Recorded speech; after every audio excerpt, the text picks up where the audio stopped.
hitting the $93,000 level before pulling back. It's up more than 150% this year. Let's talk about the crypto market and bring in Matthew Siegel, head of digital assets research at Van Eck. I thought, Matt, that it was definitely long in the tooth, this sort of mania. You say there's, at least for your work, that you don't necessarily see that yet in terms of whether it's totally overdone? Joe, we think it's just getting started. As we expected, Bitcoin saw this high volatility pump after the election. We're now in blue sky territory, no technical resistance, and we think we're likely to make repeated all-time highs over the next 2 quarters. The same pattern played out 4 years ago. Between the election and the end of the year in 2020, Bitcoin doubled. There were about 10% corrections, so it's not going to be a straight line, but we're up 30% so far, and a number of indicators that we track are still flashing green for this rally to continue. This is a state change in terms of government support. Look at this cabinet: the VP, Attorney General, Director of Defense, National Security Advisor, possibly even the Secretary of Treasury being pro-Bitcoin. That's not including Elon and Vivek. So the number of calls that I'm getting inbound from investment advisors who are at 0 and looking to get to 1%, or at 1% and looking to get to 3%, these calls are starting to accelerate, and we think the flows are going to follow. So our price target for this cycle is 180K. We think we can reach that next year. That would be 1,000% return from the bottom to the peak this cycle. That's still the smallest Bitcoin cycle by far. Double from here, basically. You look at weird things, Matthew, like, so Google search for Bitcoin is one of the things. So you would expect, if we were getting toppy, you would expect that was off the charts, and it's not yet? Google searches are nowhere near where they were 4 years ago. Coinbase's rank in the Apple and Android app stores, nowhere near where it was 4 years ago. Look at the internals of the derivative markets, what it costs for funding to put on Bitcoin futures trades. You know, it's up, but once we get into this price discovery mode, it tends to stay elevated for quite some time. What if Gensler's gone, as Trump said on day one, or someone said on day one? I mean, I could imagine that. I don't know when, though, it actually becomes a sell on the news, because I don't know. Maybe I'm just think that it's more of a mania move now than it actually is. But it just seems like it's been a heck of a move. Think it'll move when Gensler's gone, if he's gone? Yeah, I think, you know, maybe the disappointment phase will set in 1 to 2 quarters after the inauguration. Okay. There's really 4 major impacts here. Okay. You know, one is just the positive impact on dynamism when you stop suing people for breaking rules that have never been written down. That's a long way of saying that regulation by enforcement is going to end. We're already seeing the economic impact of that. There are crypto projects that are announcing that they're going to hold conferences in the U.S. for the first time ever, open offices in the U.S. and New York. It's just great for U.S. jobs and GDP. Right? We've got the Bitcoin reserve that would legitimize this asset as a reserve asset, pave the way for it to be used as a global settlement currency, as the BRICS countries have been doing.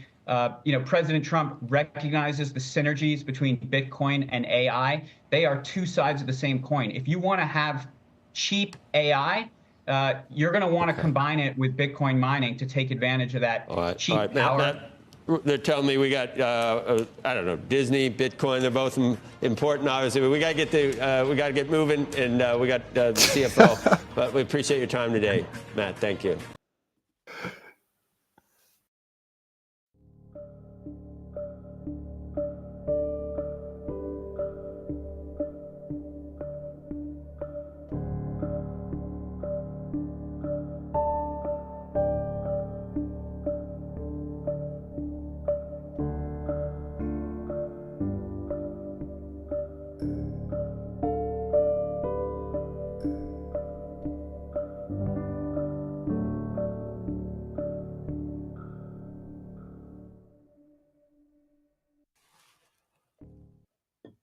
Happy Bitcoin Monday, freaks. It's your host, Odell, here for another Citadel Dispatch, the interactive live show focused on actionable Bitcoin and freedom tech discussion. That intro was from the largest Bitcoin podcast in the world, CNBC Squawk Box. They were interviewing some guy from Van Eck who thinks Bitcoin's going to go up higher. I think it was very topical for our discussion. Looks like I just lost Calle, but he'll be back in a second. We have, it's actually not topical at all for our discussion, but the Bitcoin pump continues. We are in open water Bitcoin, and it seems like Bitcoin is doing its thing, melting faces, as it tends to do every 4 years or so. We have Calle joining us. He has been on the show in the past. He is the prolific maintainer of Cashu. Let's see, he just messaged me because he got disconnected. He's coming back. And I also seem to have some technical difficulties with the live chat. I don't know what's going on with Zapstream right now, but we are live. The chat you see on the screen is from last week's episode. But this is why we still stream to YouTube and Twitch. So there are some people joining us from those streams right now, and hopefully I'll have the Zapstream up soon. It says it's sending data, but Zapstream's not receiving it. And we are waiting for Calle. While we're waiting, this show is supported by freaks like you who send sats to the show. We have no ads or sponsors. I think we're the longest running, largest audience show that's not run by Adam Curry, that runs on a pure value for value method where you donate your hard-earned Bitcoin, your scarce Bitcoin to support the show rather than relying on ads or sponsors. The two easiest ways to do that is either through the live chat, which, like I said, is not working right now, or you can zap live, or through podcasting 2.0 apps like Fountain Podcasts. And our two largest boosts from last week's episode were from Stimmy Yourself with Bitcoin. He sent 21,000 sats, said, "Holy shit, nobody's bullish enough." And we had Reed with 14,141 sats saying, "Consensus is messy. This is a feature, not a bug." I tend to agree with him. Those came in through Podcasting 2.0. While we're waiting for Calle, I'm going to try and get this Zapstream working better. Of course, his internet completely failed him as soon as we went live. But that's the beauty of a live show, isn't it? We just do it live, and we don't really know what will happen. And freaks, I know my audio last week wasn't ideal. I was on kind of a shitty connection, but I'm trying to work on it. So I think it's probably much better now. I made some changes, but just know it's a priority. It's obviously not intentional. I want you guys to have the best quality possible. Yeah, I don't know why Nostr is not working right now. Well, Nostr is working, to be clear. This is just Zap.stream won't let me connect. Oh, nice of Calle to join us. Yeah, thanks for having me. Thanks for joining us. You had me. I had to hold Standing it there in the rain, man. Yeah, you left me just standing here. Wait, so here's my avatar. What's up, freaks? There we go. For the interruption. My internet. I'm on Starlink right now, and Starlink is fucking amazing. But I think. Did we lose you again?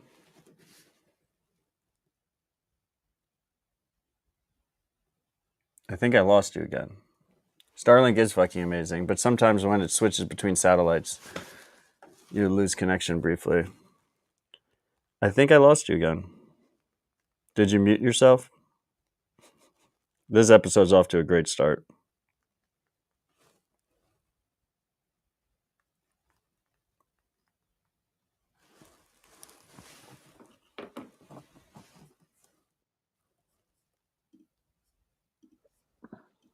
I think.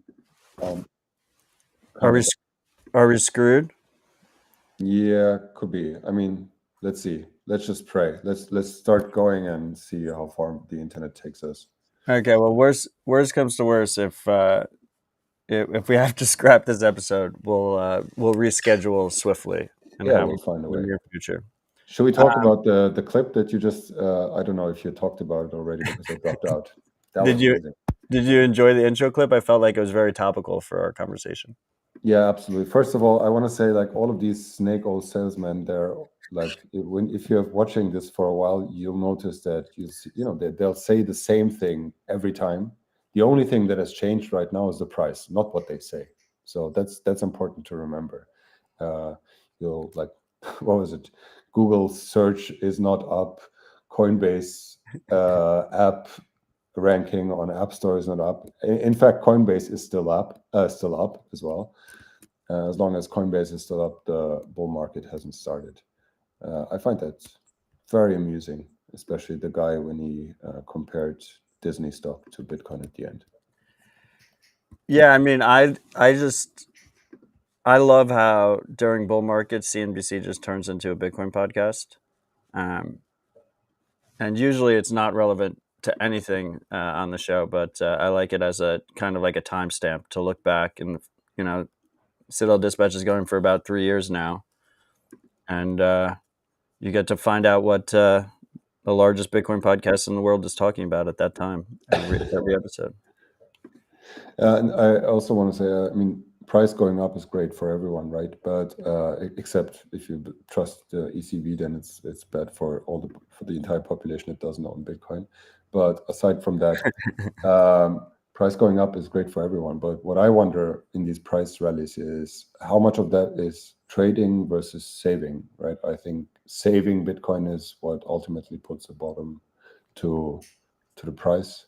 And as more people accumulate without the intention of ever selling, we're going to just raise the bar all the time.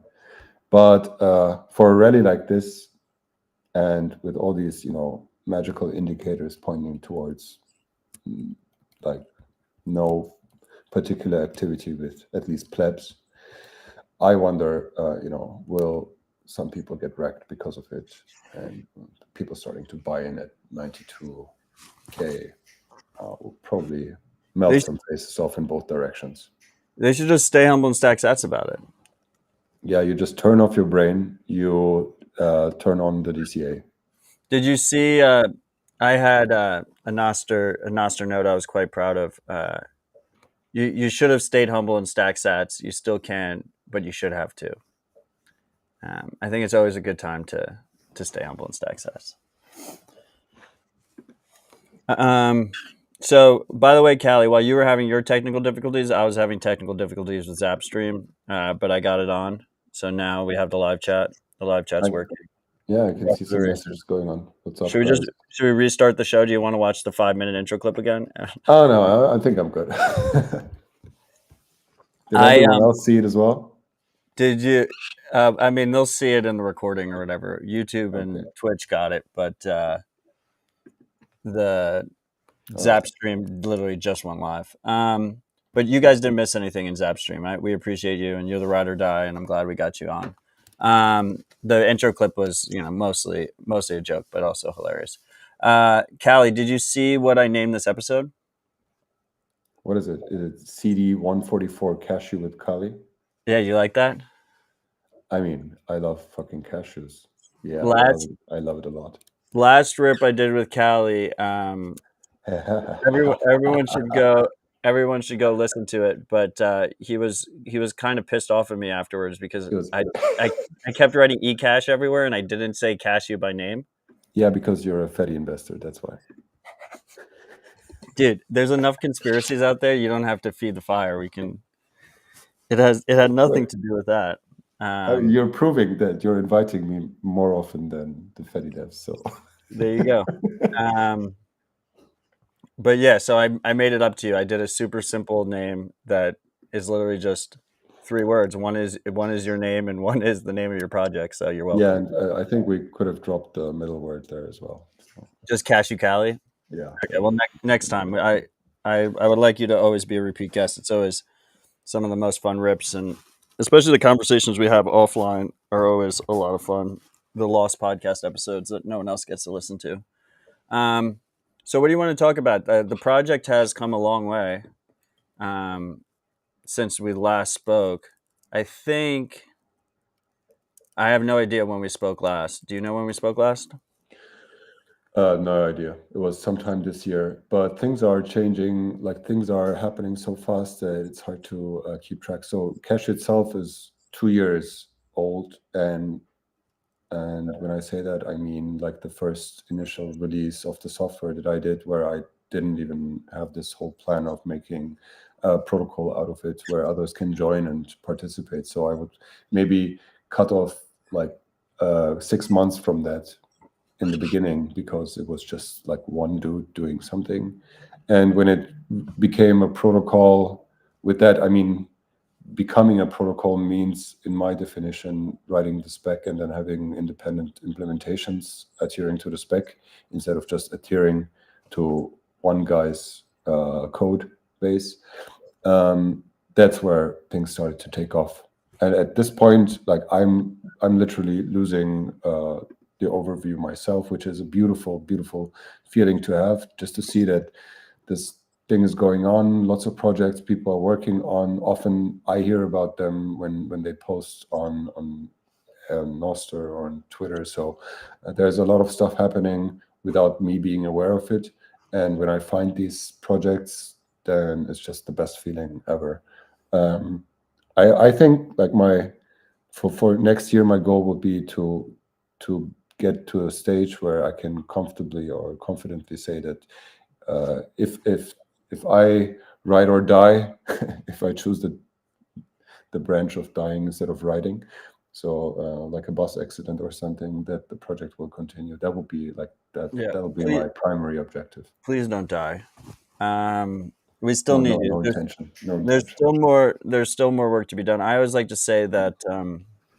I mean, OpenSats, like our goal at OpenSats, is to operate at a scale that no other charity does, period. Right now we're paying out nearly 200 grantees. I think actually maybe a little bit more than 200 grantees in 40 plus countries. But there's something to be said that there's a few open source contributors out there that are just like a step above. That if we could somehow enable like 10 Callies in the world to come into Bitcoin and start working on freedom tech in a real way, like you've done, I mean, I think we change everything. Like I think then we have massive success. So please don't leave us. We still need you, but I do appreciate the massive progress you've made from like de-risking yourself from the project. So I just looked it up. We last spoke March 2024, which I think lines up. I think on that show I said it'd be nice to do it every 6 months. So I think just coincidentally we actually did line it up perfectly. And you did mention that 1031, my venture fund, is a small investor in Fedi, which is a for-profit business that is built on top of the Fediment protocol, which is another ecash protocol. There's two dominant ecash protocols on Bitcoin. By the way, I looked up the last episode. I called it Bitcoin chaumian. Bitcoin. Wait, what did I call it? I called it Bitcoin powered chaumian ecash with Calle. So,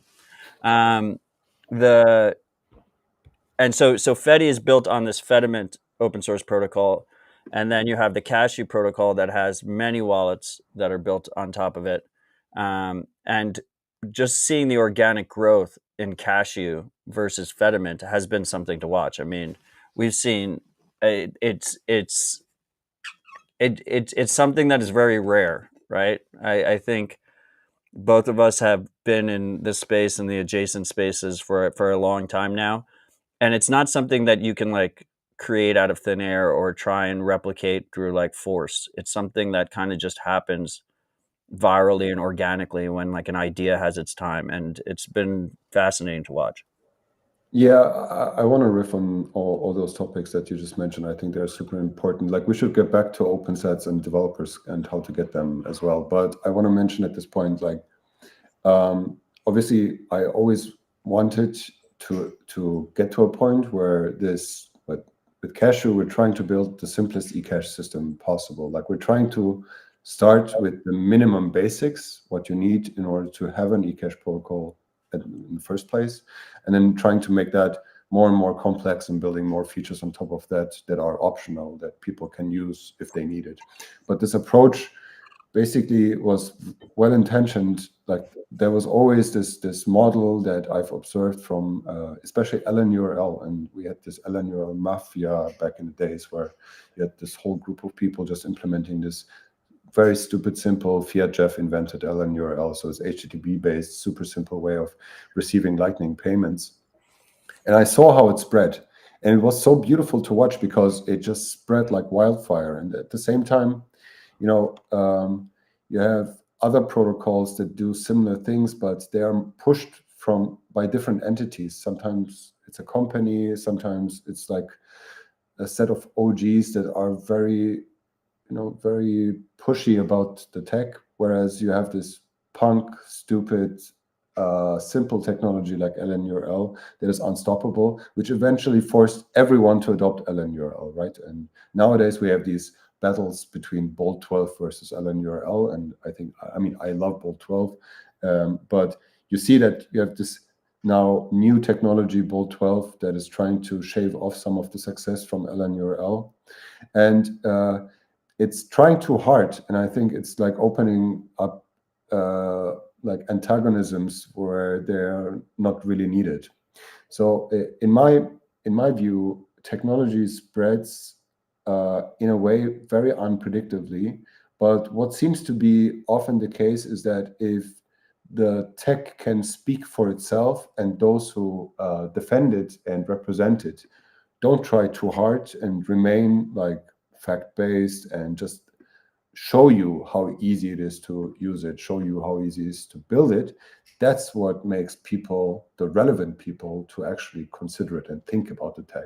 Right? At the end of the day, also, I love having a discussion with you and conversation with you, but also one of the reasons why I go to podcasts and talk about Cashu is I want to inflict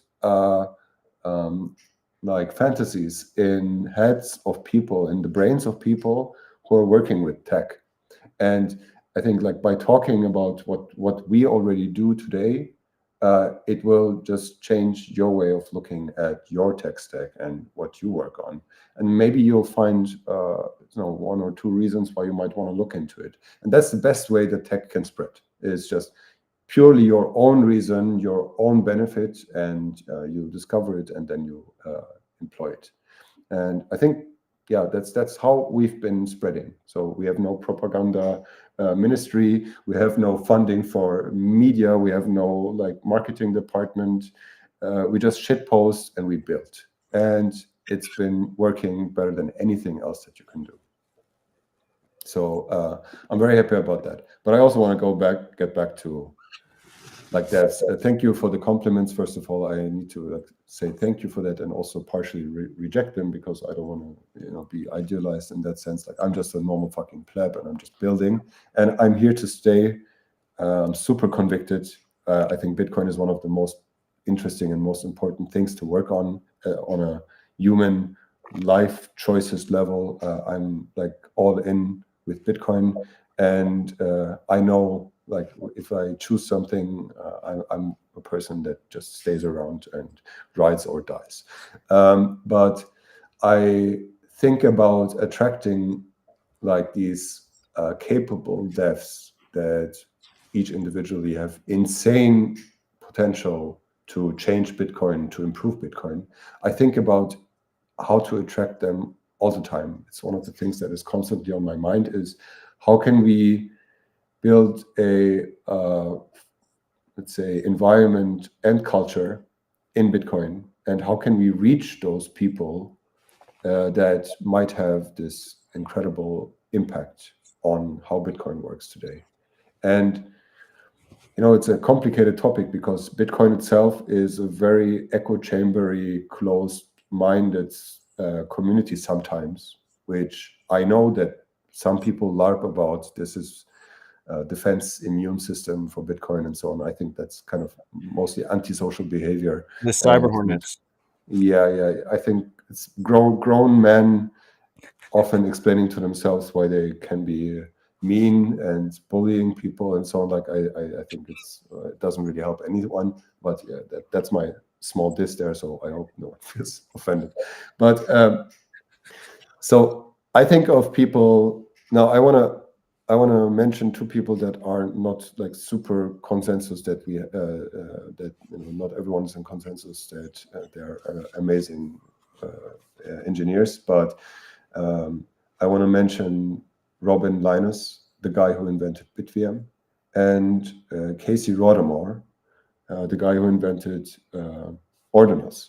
And think what you will about these two inventions, and especially the ordinal stuff is very, many people are critical about it. I fucking, don't care about NFTs. Like, it's very unimportant to me personally.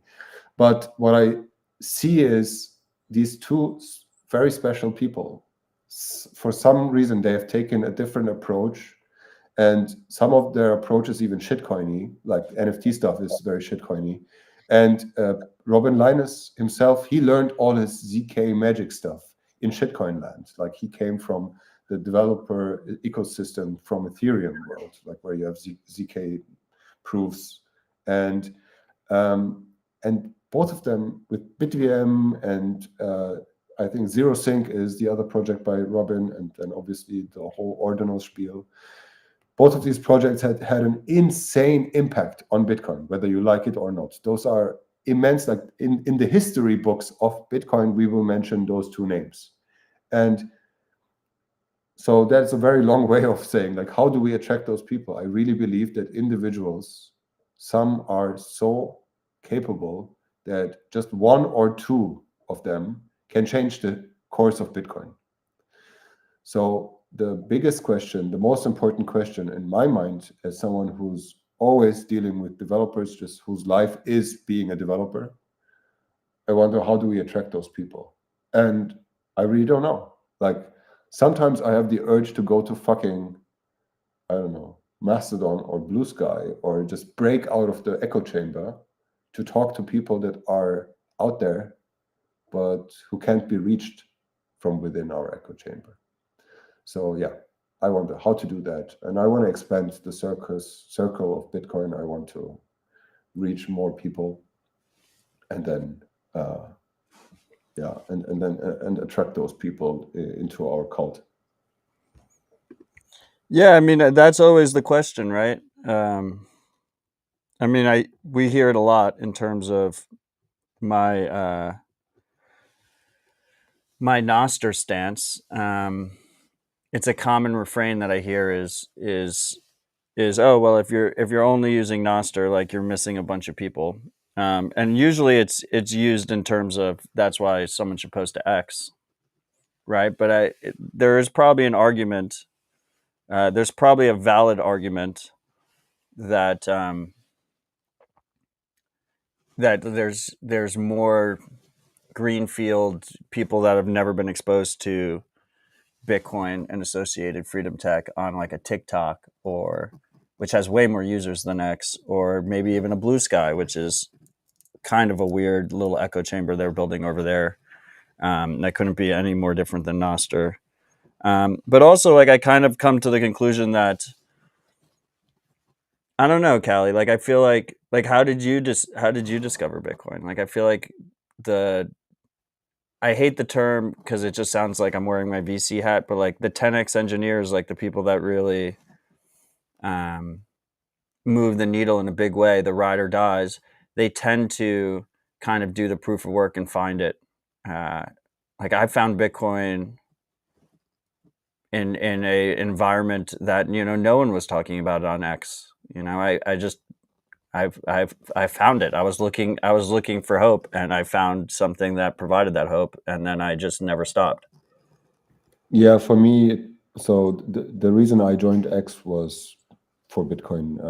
I don't like social media that much by itself, so I kind of entered the Bitcoin or let's say the public square wearing my Bitcoin hat, And to this day, I limit myself purely to Bitcoin content because there's too much bullshit going on around that. Like I want to focus. The way I found Bitcoin, I don't talk about this often, but it's I think a good story actually, because like I've been developing for all my life. I've had like various professional experience, done all sorts of crazy hard shit, and achieved like things in different domains. But I was building privacy software, and it wasn't Bitcoin related. And I can actually, this is an interesting example. I was building a port scanner. A port scanner is a standard, cybersecurity tool that checks whether ports on a different computer are open or not. It's very, very basic. And I was looking for one that does it for Tor, for Tor services, hidden services, where you can just enter a Tor onion address and it checks for the ports.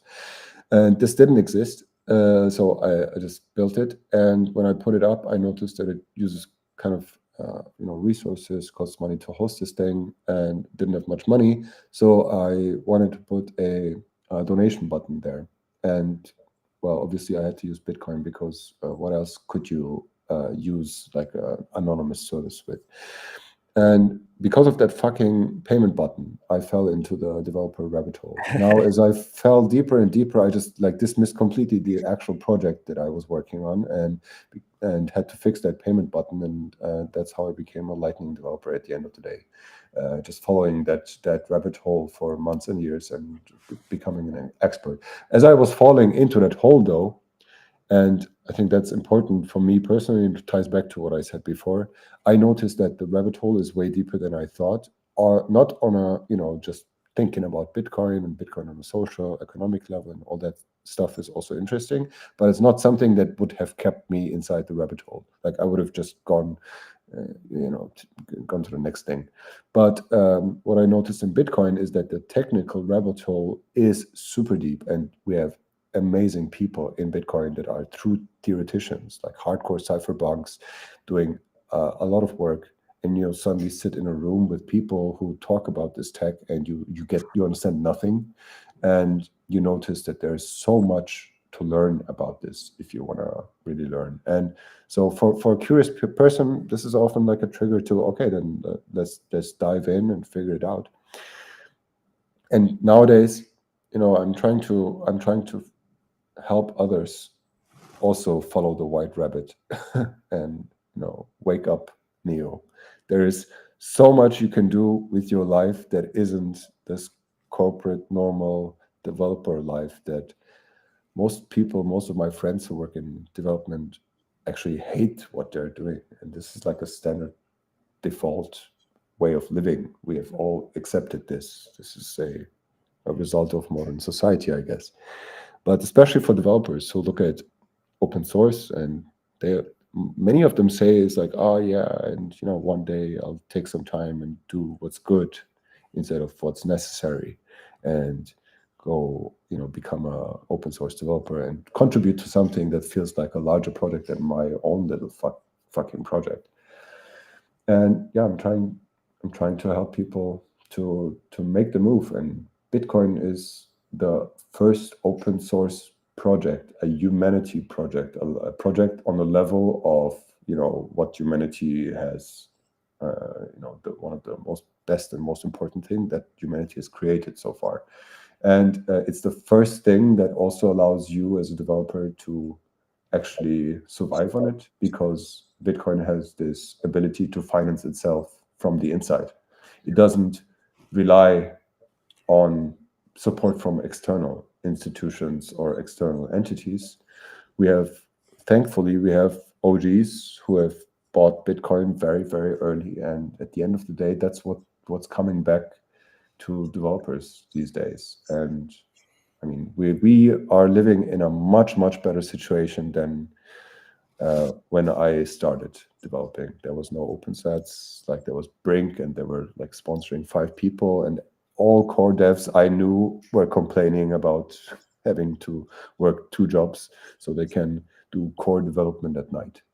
And now, thankfully, that is changing, and most of the work there has been done by OpenSats, and the HRF and Brink and Spiral. And this is so exceptional. This is so amazing that we have this environment. I think now we need to attract the people. We need to grow. We need to 10x the number of 10x devs. Damn right. I could just let you speak for the whole episode. Fuck, man. Was I like a monologue there? Yeah, you're an inspiration, sir. No, you're good. Keep going. And on top of that, I mean, one thing that I was quite excited about is just the other day, we had UTXO, who's doing a lot of work on Nostr in terms of trying to create smarter relays and giving people more options in terms of how they interact with the Nostr network. He's like straight up just asked for a call for donations on Nostr, and he was able to get funded in a significant way, like over 1 million sats, which right now is $920 US. I think it was like over $1,500 worth of sats just like flooded into his Lightning wallet, just asking for a call for donations, which to me is the ultimate dream. Like, I think like organizations like OpenSats and HRF play an important role, especially right now. But I mean, we try our best to operate more ethically, more efficiently, more transparently than any other charity in the world. But ultimately, we are a middleman, right? And when you have freedom money, the ability to support devs directly, particularly in a social environment, I think the social signal is key there. I mean, you could clearly watch as the zaps were coming in that people were trying to top the previous people that donated. Everyone wanted to be the top dog. I think that's a really bullish fundamental, and it should be interesting to watch that play out. And I mean, to your previous topic points you mentioned up there, like that was possible because of open protocols like LNURL and Nostr that were very organic and viral in how they were adopted, and when put together, they become incredibly powerful. I want to bring it back. We have a lot of things to talk about. If you're not familiar of the Cashu project, definitely go back to that March episode we did together, because we went through like all 101 and stuff like that. And I think me and Calle are going to go a little bit deeper on this conversation, because particularly in bull markets, I crave the more deep conversations instead of the superficial bullshit that gets you reposts on X. You mentioned LNURL. LNURL is one of those things that is super simple and it was relatively easy to implement. But I do have some concerns going forward that it will be used as kind of like a compliance nightmare tool.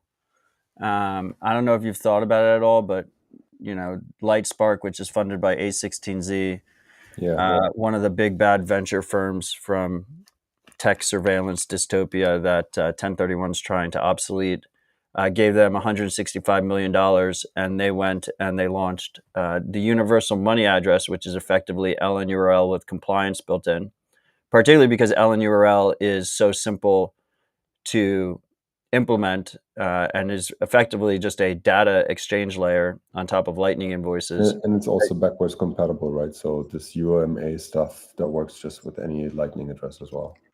Yeah, for now, I think what's going to happen is I think they're going to be like, you can choose to add the compliance layer or not. And then at some point, they're like doing partnerships with all these big companies. At some point, they're going to be like, if you're paying a LNURL recipient that isn't quote unquote compliant, it isn't sharing KYC information, then we're not going to support it. And then at that point, if they have enough adoption, then it kind of pushes wallets that don't want to support it into supporting it, just so that users don't have this weird interface where like their payments are failing and they don't know why they're failing.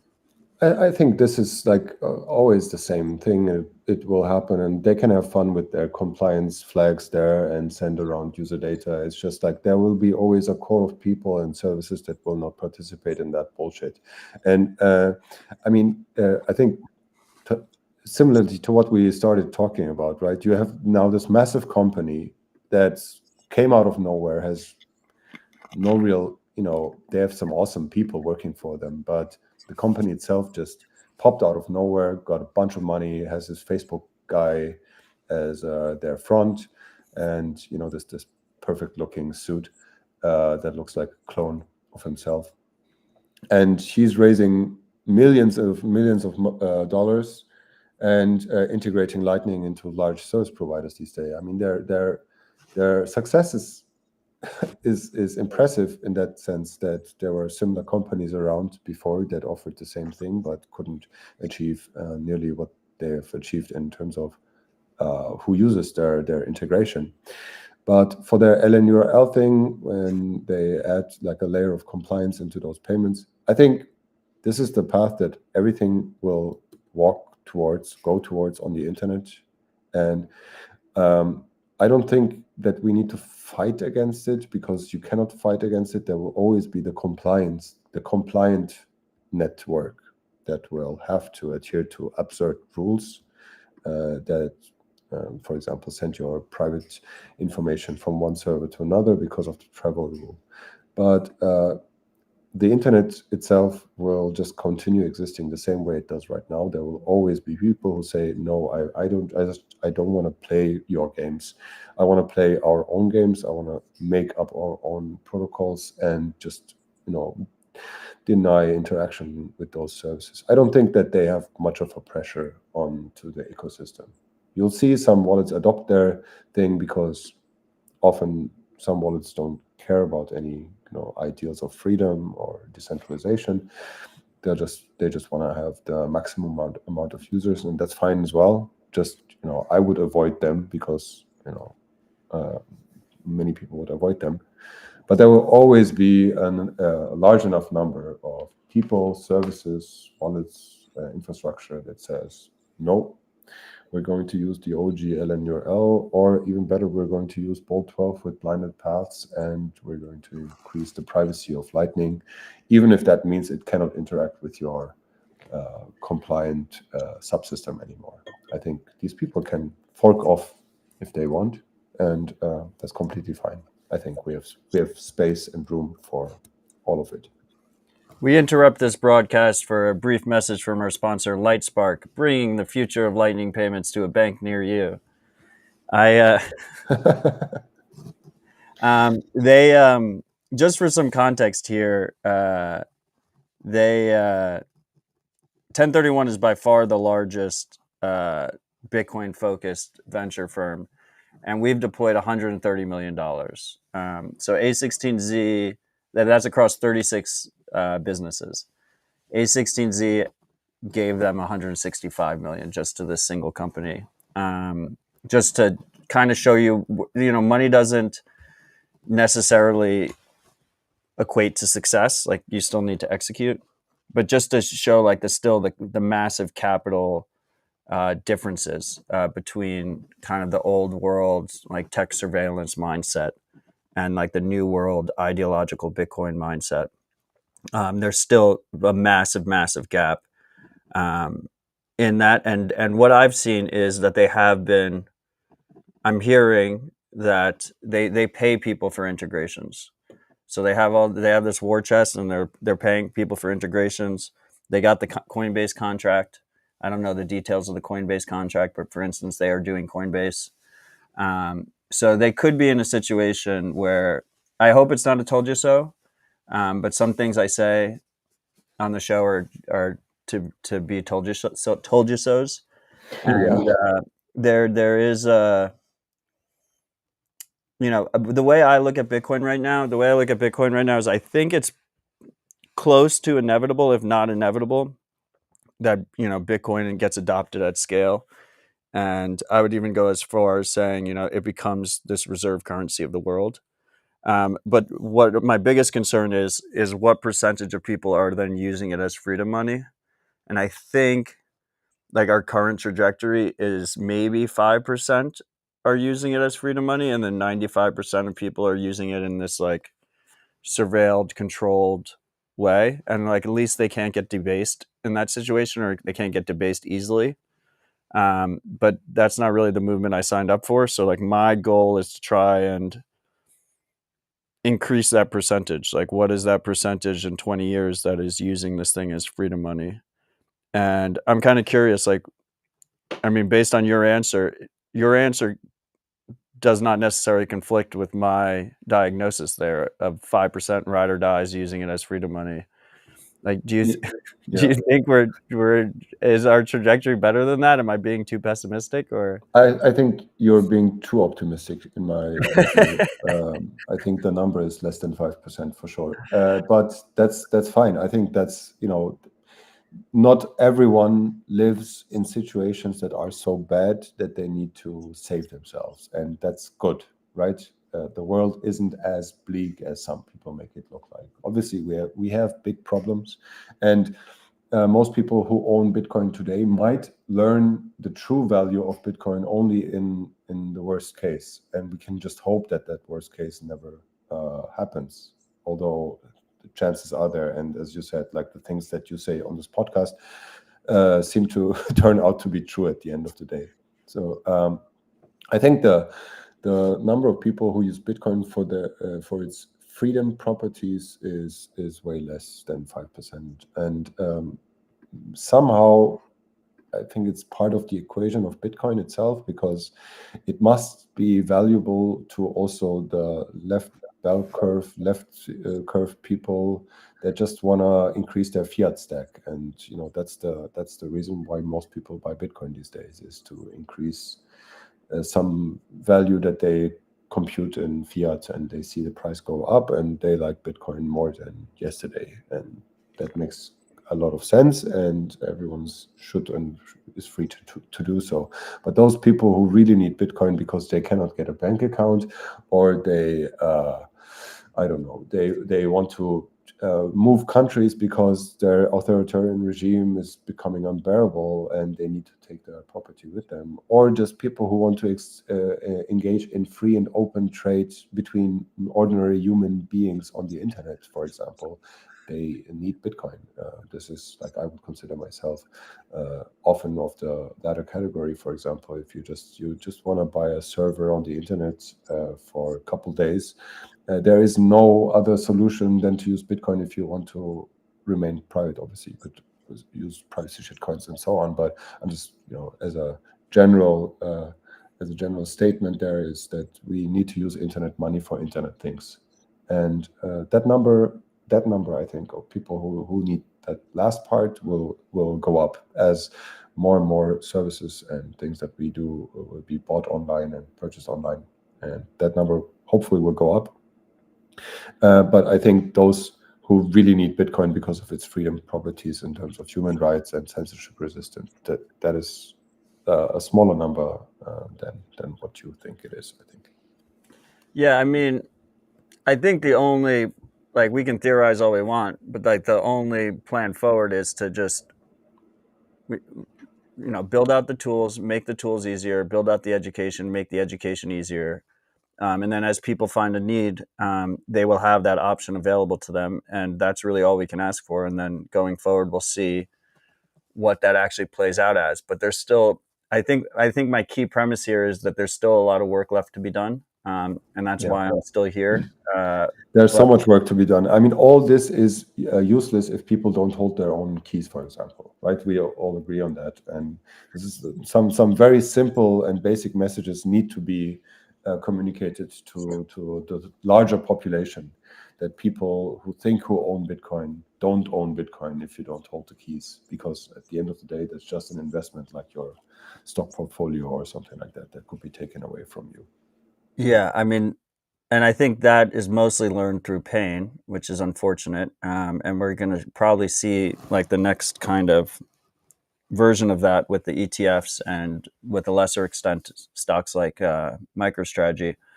Real quick, we have the top 3 zappers in the live chat, which you can get at citadeldispatch.com/stream. Is SPA zapped 21,000 sats, MAV21 zapped 10,000 sats, and Pamplemousse zapped 5,000 sats. Thank you for supporting the show. We have UTXO, who we were talking about earlier, prolific Nostr dev, who's also been dabbling in a big way in Lightning.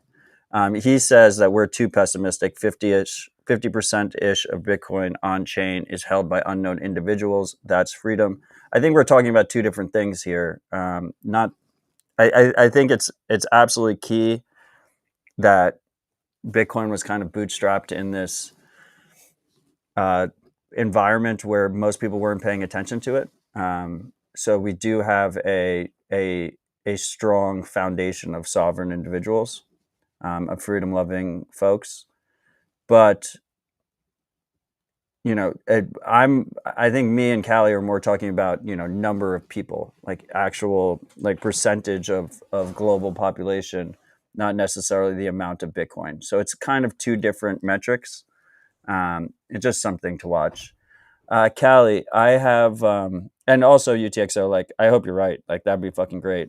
By the way, shout out to the Ride or Dies in the chat. I'm reading what you're writing, and you're fucking amazing that you're here. And I'm seeing all those names with whom I interact on Nostr, and I'm happy to see you guys listening in. Yeah, this is a unique. We got our favorite blue check in the house, and he's joining us in the Nostr live chat. We got Calle here. I do want to talk a little bit about Nostr and stuff, but before we get there, so you actually, because you have such a focus on privacy, you talk about Monero a decent amount. I mean, I saw you posted a meme that I think was like the Ninja Turtles. Yeah, it's such a cute meme. And Monero is named in there. I'm curious, from your opinion, why do you focus? This is a question that you get a lot, I assume, because I get it a lot as well. Why do you focus on Bitcoin and not something that is, privacy specific like a Monero? Yeah, so disclaimer, I don't own Monero. I don't shell Monero. I barely think about Monero. But from the shitcoins out there, it's the shitcoin that I respect the most because Monero has been consistent.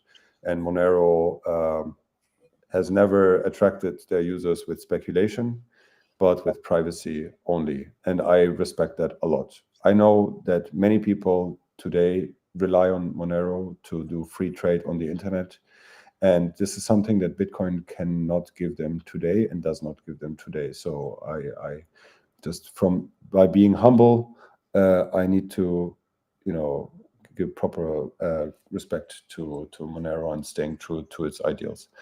But why do I focus only on Bitcoin? That is the question. I don't even know how to answer that question. Everything else is complete bullshit. That's the answer to me. I don't know what to focus. Most projects out there, they're simply they're psyops operations that make you believe in them due to cheap propaganda, grassroots, faked, astroturfed communities of non-real people posting degenerate memes about coins and marketing material. This is literally what I perceive most projects in this space to be. I don't want anything to do with that. I focus on Bitcoin because Bitcoin was the first, and Bitcoin has the best foundation in terms of the people that support it, and the best foundation in terms of decentralization. In my mind, there is no competition. All the rest is completely irrelevant for me, and it's just background noise. I know that Bitcoin will still be there in 50 years, and I will be able to look back at my own life's legacy and say, I contributed to a project that actually matters. It's like a huge citadel of human achievement that we're building on, and I wouldn't want to waste a day of my life building on sand. And that's what every other project feels like. I find it kind of funny because I also look at Ethereum a lot in terms of its technology. I think Ethereum has amazing technology and very, very smart people, but it is definitely built on sand. So I wouldn't put my money into Ethereum at all.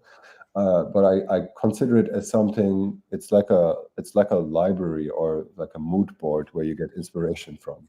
Ethereum is a trove of smart and intelligent ideas built on the wrong system. So I like to learn about Ethereum, how it works, interact with people who work on Ethereum, but I wouldn't want to spend a day of my life just building on it. And so my focus rather is, how do we get people who have fallen for the scams? I mean, especially the devs who've chosen to spend their lifetime on these to be fading projects, and how do we get them to Bitcoin and make them contribute to Bitcoin? That's the most important thing to me. Well said. I co-sign that message. So I think since we last spoke in March, you released Cashu.me, which is a PWA. It's a wallet you can use in the web to interact with Cashu. What is the goal of that project? I mean, I've been using it as one of my daily drivers in terms of a spending wallet for a while, and it's come a long way. It's one of my favorite wallets now when I'm onboarding someone new and just want to send them, a small amount of sats. What is your goal there, and why should people play around with it? Yeah, so Cashu.me is a PWA, as you said. You should all who's listening, anyone who's listening, you can go to your mobile device's native browser. So on iOS, that's Safari, and on your Android device, that will most likely be Chrome. You can go to Cashu.me, and in your mobile device, there is a share button, or on Android, there is this hamburger button on the top right, but on iOS, it's the share button on the bottom. You press that button, and you scroll to add to home screen. And when you do that, what it does is creates an icon of that page that you're looking at on your home screen, and it's now installed as a PWA, which is a progressive web app. And progressive web apps, it's kind of a browser-based technology that makes a website look like an app. But the nice thing about that is that you can distribute apps, such as the wallet that I just, Cashu.me, distribute it without going through an app store. So for me as a developer, it's the most straightforward way to reach anyone who's using that wallet. And so this is a web wallet that uses the Cashu protocol. It's a very basic and simple one that I've built, and I must mention that I'm not a front-end developer, so it's kind of my most proud front-end GUI-based application that I've built so far. But so the idea there is that this is a website that runs in your browser. It's not something that is connected to a backend. So it's just the website itself. You just fetch it once from a server, and then everything runs on your device. And it's a full-fledged Cashu wallet, so it generates its own keys, has seed phrase backup, and so on. And as you said, it's the fastest way to get anyone to use Bitcoin, the custodial Lightning wallet, because you just simply go to the website. There is no login, there is no email sign up, nothing. And what's also nice is that you can take Cashu.me and host it on a different domain. So even if my domain would get rocked and Cashu.me goes away, anyone can just clone the GitHub repository and put it onto Cashu.u, and suddenly it runs there. And you can transfer all your ecash from one PWA to the other PWA. So definitely go check it out. I'm constantly working on features on that wallet, because I'm deeply involved in the protocol design of Cashu with others who do a lot of work as well. So it's not just me, but I'm trying to implement most of the newest stuff that we develop in terms of the protocol. I'm trying to implement that right away into either Nutshell, which is a backend and like a Mint implementation that I contribute to, and to Cashu.me, which is our wallet implementation that I contribute to. So I'm trying these two projects. I'm heavily involved with. They are usually totally up to date with the specs as far as I can, because we actually need to implement stuff in order to know whether it's a good idea or not. Awesome. Yeah, I mean, the cool part about Cashu is that it is this open protocol that you can have many different front ends for, and that it separates the front end from the custodian, unlike traditional custodial Lightning wallets, where independent of which front end you can use, you can choose different mints on the back end. First off, I have a question for you. What is and I mean, I know it's hard to pick a favorite child. What is your favorite Cashu wallet? If you had to recommend one Cashu wallet, what's your favorite right now? I think the best Cashu wallet out there is probably Minibits. So unfortunately, it only exists for Android. But if you're an Android user, then Minibits on the Google Play Store is just amazing. It's super stable. And I think the best quality of a Cashu wallet these days is still stability. There's still some jankiness in some wallets here and there. Fortunately, there are seed phrases, so you don't have to be afraid. Even if the wallet does something wrong, the seed phrase will get your ecash back. And Yeah, with that for the seed phrase, you can go Yeah. into a different app and use that seed phrase and get your Yeah, money exactly. So the seed phrase itself is also a protocol specification how to use the seed phrase if you're an app developer. And the idea is that you start your wallet, Cashu.me, it generates a seed phrase for you. You put that seed phrase somewhere safe, and you can just keep using that wallet. And you lose your phone now with ecash. One of the biggest issues with ecash is because it doesn't have an account. There is no identification or anything. So how do you get your money back if you lose your phone? And for the first year in Cashu, it literally meant if you lose your phone, the money's gone. It's just like cash in your wallet. If you lose the wallet, like a physical wallet, money's gone.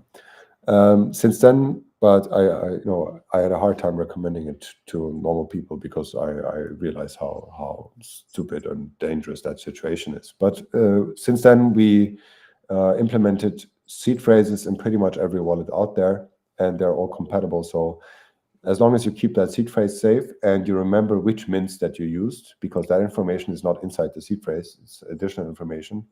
So seed phrase plus the list of mints that you have, as long as you can keep those things somewhere safe and those mints remain online, you'll always be able to regenerate the ecash that you have lost. So, I mean, that brings me to the second question, which is, it seems like the biggest friction point right now with Cashu. I mean, the beauty of Cashu and the reason why I like it so much is that it has very little friction to use Bitcoin. It's very cheap to use. The interface is fantastic. You can make offline payments, and you have very strong privacy guarantees. So, like the default way of using Cashu wallets is just a very positive user experience, with the one exception being which mint does the user choose when they first set up a wallet. How do you think about making that process easier? And how should users think about choosing their mint? Yeah, that's the ultimate question right there, right? So I mean, maybe start with one step back. What you said before is that we're kind of separating the front end from the back end in a way that that a protocol allows you to do. So what does that mean? That means, let's say you use Wallet of Satoshi. There are two parts of that software, although you as a user only see one. You see only the front end, which is the application running on your phone. That's what draws the graphics and shows you the numbers. But there is also the back end that's on the server of Wallet of Satoshi, whereas there's a database and there's the actual Bitcoin, a Lightning node, and so on. So typically, you can only use one front end for one backend. That means like there's one company, Wallet of Satoshi, running the backend, giving you one single application, and that's the way you use Wallet of Satoshi. Now, what we want to do and what we're trying to achieve is to create a world where a custodian, that might be a company, could be a cypherpunk friend of yours, or it could be a service provider for a specific thing, like a website or so. They can use a backend for their system, Cashu Mint, but you can choose the front end that you want to use this Cashu Mint with, and that kind of decouples these two areas. So you can just be a custodian, for example, and you can focus on being a custodian. Maybe also create like one app to use your backend service, but you also immediately benefit from the existence of like 10 different wallets out there that anyone can just download and connect to your backend and use your services, which is great. So that gives people more freedom and choice. It's very important in terms of security and privacy, because the privacy guarantees, like Cashu gives you mathematical privacy, right? It's not like the custodian chooses to give you privacy. It's you cannot break blind signatures. That's like but you can only be confident in your privacy if you can actually audit the code, right? No, almost no one can do that. So it's good to have like common clients that different people use, because there are more eyes on the code, and bad stuff would be detected. So and to mention to close off this is I want to mention Koinos. Koinos is a wallet provider that has existed before Cashu existed. So I've known them for a long time. They're super based. They're in Canada. They're building a very sleek and easy to use web wallet. It's on Koinos.io. And they've recently moved all their communications from Twitter to Nostr. By the way, they're like Nostr only now and go all into Nostr. But what they also did, and this is something that I kind of always wanted to see, also predicted in the beginning, is that we will see existing service providers that already have a user base see that there's a new product, which is ecash, and they can offer that to their users, which would be in their case, for example, a voucher system. So Koinos added a Cashu mint into their backend that already exists, and added a Cashu client into their front end, which also already exists. Like thousands and thousands of users are using it already. So they added Cashu in the backend and in the front end. This allowed them to implement a feature for their users, which is like a gift card feature. So they have now this gift card button that is actually ecash. So you press a button, enter an amount, and you can send this piece of data to another Koinos user, and that way you can transfer value in the Koinos system. What they also did, though, and this is amazing, the super base of them, and how I hoped that all this would play out, is they just run a Cashu mint, and it's a Cashu mint that anyone can use. So you can use Koinos without using their application by just downloading a Cashu wallet. You can go to Cashu.me, use that wallet, and use Koinos as the backend mint. And maybe, hopefully, one day they'll even make some profit of that, or be able to offset the cost of providing that service through fees and so on. But the connection between you as a user and the company running the mint can really be kind of decoupled from each other, and you can choose which software that you want to use. So it's very similar to our approach to Nostr, for example, where we just don't want to silo in the user into a specific vision of what an app should look like. Yeah, the CoinOS guys are fucking awesome. I had them on Citadel Dispatch, episode 114. Everyone should go back and listen to it if they haven't yet. That was in November 2023. So that was pre-ecash, pre-Nostr integration. But they've been building out just tools for Bitcoiners for a long time, and are very they're very focused on trying to maintain that freedom ethos.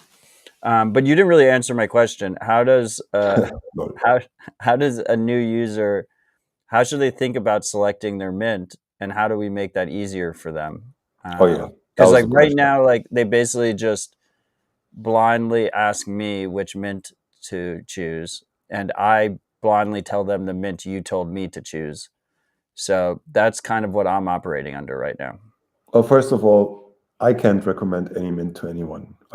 I mean, you understand that, but the way I would go about this I really want to stress that using a mint is a risk. You put your money into a service provider, and that service provider could just vanish. So don't ever put a lot of money into a mint, and use it only for pocket money, very small amounts, things that you would, use to buy an apple or a newspaper or make a zap or something. Yeah, it's cash. It's cash in your back pocket. I mean, I know the kids these days don't know what that's like, but it's the cash you have in your back pocket when you go out into the city to pay exactly. So, given that, the risk becomes kind of manageable for anyone. But still, you shouldn't use just a random mint that you don't know about. You should really pick your mint depending on who you choose to trust. And I cannot answer that question for anyone. We've mentioned a couple of services already in this episode, so you know that they exist. And in the case, if it's a company, then you can even reach them. But you should be very cognizant about what you use and what to choose. And we're trying to build these tools that help you to make that decision more easily, but there is no ultimate answer to that. That's the price of a crypto anarchic system, is that you need to do the research. Obviously, when we are at that point where my grandma can use this because it's just integrated into her digital experience, then that choice will have been made for her already, or she will just use the bank that she's already using, or trust the shop that she's already trusting. But we're not there yet. We're still in this anarchic phase of a bottom-up Cashu mints springing up, run by individuals that most of them I've never heard of, and I don't, I can't recommend them. But I must admit, like, I still use them. I put a couple thousand sats here and a couple thousand sats there because I enjoy the ability to choose, and I enjoy the privacy it gives me to spread out my sats and not to talk to a single service all the time and so on. So that's that. But what are we doing to make that choice easier? So even though we want to avoid people to use random mints that they have never heard of, that's also the reason why there is no default mint in Cashu.me, because I don't want people to make a default choice. They should rather turn off that wallet and not use it than to follow my ill advice. So, but we're trying to make life easier. So first of all, there is a NIP. There's a Nostr protocol improvement proposal that I think it's NIP 87. I always get this one wrong, but this one allows you to recommend mints on Nostr. So there is already, although it hasn't been widespread adoption yet, but I think like we're on a good track there, is that you can see which mints your friends have recommended, which ones they are using. And I think that's a very good heuristic. Like, that's probably what I would go with if I would be thrown into this ecosystem without knowing what's good or what's bad. I would just ask my friends. And if you don't want to ask your friends directly, you just would use this NIP 87, which gives you a list of recommendations of your friends. And you can try this right now if you want. You can just go to bitcoinmints.com. This is run by someone else, but it just aggregates data posted publicly on Nostr of people either announcing that they use a mint or also rating a mint and giving a comment, which is great. Nostr is amazing for that because, well, it's uncensorable speech and uncensorable Yelp in a sense. So it helps you to get these recommendations. But also because the Sybil resistance of Nostr is basically doesn't exist, so anyone can just spin up an identity as many as they want. So it's easy to fake reviews as well. So what you want to rely on is your web of trust. We say is what your friends say and what the friends of your friends say, maybe, and that's already, usually it's big enough, that circle of people is big enough to find someone saying something interesting. So you can do that. I think that's a very good approach. Another thing that I'm working on these days is this auditor idea. So I have this mint auditor that is, you can find it on audit.8333.space. This is like a experimental project of mine. It's basically a website that has a Cashu wallet with 30 different mints or so, and you can donate ecash from any mint to it, and it will add that mint to the list of mints in that interface. But it will constantly check the mints for their health, basically for their uptime and whether their Lightning node still works. So this is one way, at least, to have kind of a canary that can tell us that a mint has, for example, gone down and their Lightning node has stopped working and you cannot get money out of that mint anymore. So that's obviously a mint that you should avoid and you should not recommend. And other mints that have been running for months and years, and there have been like this auditor has made thousands of payments with that mint without any ever having an issue there. That's a sign for a good mint that is well maintained and the operator is running it. And I mean, there is a good chance that it won't drug you on the next day. Obviously, on the long term, you don't know, and other things should make you consider whether you want to trust a mint on a long term. But as I said, we are still at a point where you should remain vigilant. You should only put low amounts into a Cashu mint, and you should know why you're doing it. Like, you should only do it because you want to use Bitcoin and not because you want to store Bitcoin or receive Bitcoin and keep it there for a long time. As long as you keep these simple rules in mind, which there is no other way. I'm sorry, you need to learn these rules because that's the price of making your own choices. I think you're good. I think we will come to a point where like the normie won't have to think about these things because, I don't know, maybe Cash App will run a mint, or maybe a Kraken will run a mint, and it will be like a household name that lots of people trust, and then you'll just use that mint, and you'll get rugged when the company gets rugged. But the chances of that happening is substantially smaller than using like a random crypto anarchist mint that's behind an onion address and you don't even know who's running that, right? That also has its own appeal, but obviously is more dangerous. Yeah, I mean, I think in classic Calle fashion, you gave us a very nuanced, in-depth answer. So thank you for that. This time, did I answer the question actually, or You did answer the question. I think the Nostr recommendation stuff is particularly interesting, and I think it's important to realize too that if you don't have, we say web of trust a lot, but at the end of the day, web of trust is like this idea of just verifiable reputation. And if you don't have like an established network on Nostr, one of the cool aspects of it is that you can just like borrow someone else's that you trust. So you can use, Calle's pub key or my pub key, and then you're basically seeing recommendations from people that we follow on Nostr. And it kind of acts as this nice open bootstrapping mechanism in terms of verifiable reputation. I think that's a key aspect here. You mentioned, like a sovereign mints that run behind Tor addresses. There's also something, aren't you guys working on something in terms of using like the Nostr as the discovery mechanism? So that you can connect to mints using Nostr? Yeah, so the discovery mechanism would be this NIP87 thing, right? How do you find a mint? And you can do that without interacting with the normie internet. Basically, you can just do it in pure Nostr only. You can do that actually in Cashu.me in the wallet. You can, when you open the wallet, you go to the mints tab, you scroll all the way down, it says discover mints.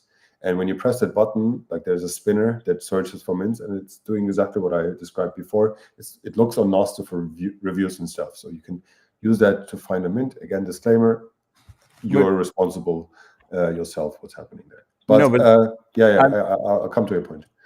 Do you know what I'm talking about? Okay, continue. Yeah, I know. So it's like this, we call this Nostr Web Services, and it was made by one of the devs working on Cashu specific stuff because, well, the idea of sending data around on Nostr directly is not a very new or creative idea. Lots of people have thought about this, but the challenge with sending data over Nostr is mostly efficiency and traffic and so on. Like, so you can do it, but you shouldn't stream a YouTube video over Nostr or just download high amounts of data.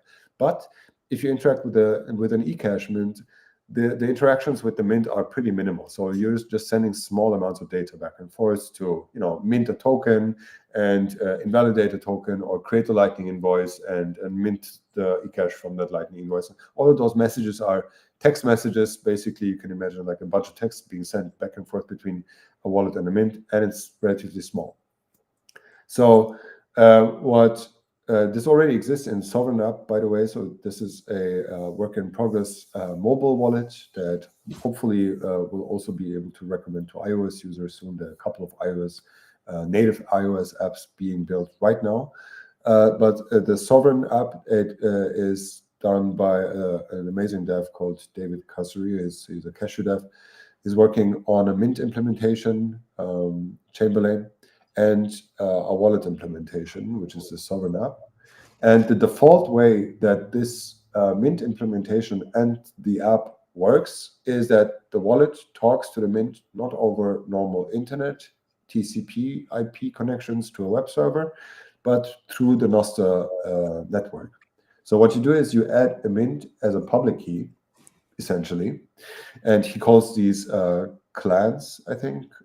He uses like a similar word to tribes, but the idea is like that you as a you as a friend, you as a cypherpunk husband or wife, you can run a mint for your family or your friends or your community, and this mint will never be announced on the normal internet. It will only live inside Nostr. And what that means is the only way to reach that mint is to send messages via Nostr to that mint. And that has a number of really cool advantages. First of all, you can run the mint anywhere. That means, like, it's for slightly more technical folks, everyone knows that if you want to run a server, you need to make sure that the IP is reachable, the ports are open, the firewall is configured correctly, and blah, blah, blah, all that stuff. When you have a mint that runs on NWS as a Nostr web service, it can be reached by anyone because there is this Nostr relay in between, basically helping anyone to connect anyone to anything. That's also why Nostr Wallet Connect works so great, for example. You can just press a button on your computer and your phone will make a Lightning payment. And the reason why this works is there is Nostr in the middle mediating these messages between those devices. And so we have something similar for arbitrary HTTPS, I should say, for arbitrary TCP data. So you can literally pretend as if you're a normal TCP socket on one side and on the other side. And what happens in the background is that these TCP packets, they are either sent directly via Nostr, that's one way of doing it, or there's a direct peer-to-peer connection established between the sender and the receiver through communication through Nostr. But both of these ways essentially use Nostr to connect the client to the server. So as I said, one benefit is you can run any service. This doesn't have to be a Cashu mint, can be any web service, can be any web server, and it can be reached by anyone. And the second nice thing about it is that you have relatively good privacy for a cheap price, which is like you hide your IP address from your users. So if you run a mint in your own home internet, which is a questionable decision, but might make sense for some people, if you do that, you can isolate your IP address from the users of your mint by just having a Nostr relay in between, obfuscating that direct connection. Obviously, you're doxing yourself to the relay operator, but that's still a lot better than announcing your IP address to the entire world and letting everyone connect to you directly into your home network. So there's already stuff happening there. I think we'll probably see more of that.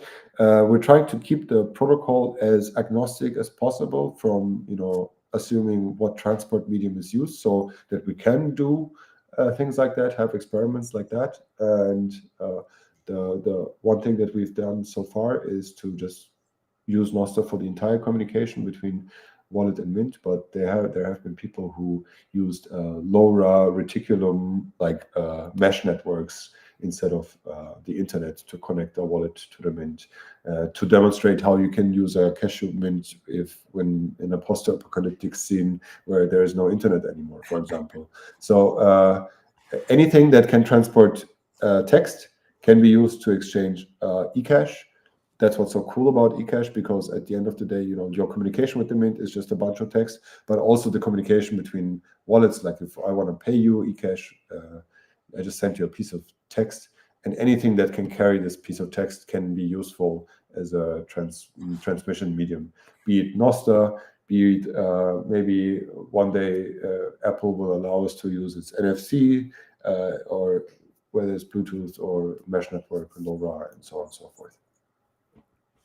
Yeah, I mean, this is fascinating to me because I do think the success of Cashu heavily does rely on reducing the friction of running mints.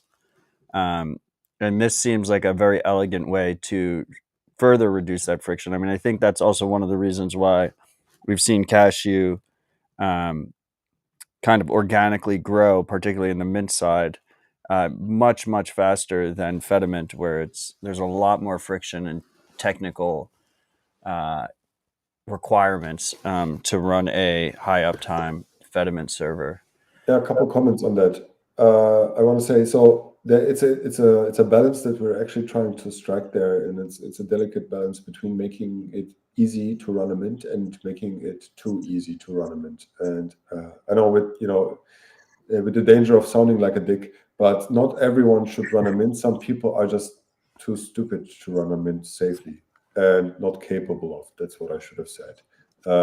So it's sometimes you have a situation where someone's like, fuck it, let's run a mint. And you're like, I don't know, man, you don't know the Linux terminal. And like, what do you do if something goes wrong? And like, there is a balance between, because it's a lot of responsibility to run a mint, and everyone who does that should know it, because people will expect you to keep that mint up for an extended period of time. And if you close the mint, you'll have to like reach those people who put Bitcoin into your mint to take it out again. And so like it's not like I spin up a Nostr relay and I turn it down again the moment I lose interest. So anyone running a mint should know this. And that's why we had multiple situations where we could have had like, do you want a one-click mint on Umbrel? And we could have done that like a year ago already. And we already had it basically all set up in Docker containers and so on. But we decided against doing that because it allows too many people to run this thing too fast without really properly thinking about whether they want to keep it up or not. Like, I don't want to say like everyone is smart and capable enough to figure these things out. Obviously, like if you feel like you should do it, like, you should definitely try it and do it. But making it a choice where you don't even have to think about the implications of running a mint, that's like where it becomes irresponsible as a dev at some point. And so we're trying to strike the balance between, right now, at least, you have to pass the test. You need to be able to, in order to install a Cashu mint, you need to be able to use a Linux terminal. And I think that's the filter, right? If you cannot get past that, you should not run a mint probably. And Right. if you can get past that, then it's very easy to do so. Just set up a Lightning node, and even if you don't have a Lightning node, you can even use a custodial backend to run a mint. And for some people, that just makes it super easy and fast to spin up a mint. And second point I want to add is, we've talked only about like general mints whose purpose is to store Bitcoin amounts for their users so that they can make like everyday spending. But there's like the other way of running a mint is to think of a service provider that does only one thing, and that service provider is not a wallet provider or not a custodian or something, but it's just part of a backend infrastructure. I want to make a example to make that more specific. But what I want to say first is that running that backend infrastructure, when you run a mint that is integrated into your own backend, well, that's super simple. Like, we made Cashu so simple, and we're thinking a lot about these people who just want to run a kind of a web service maybe and want to have some kind of money component in that application that they're running. And so one example I want to make is I'm currently talking to people.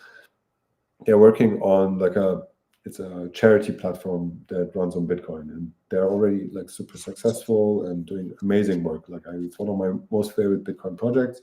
They're basically just collecting donations and forwarding them to NGOs and so on.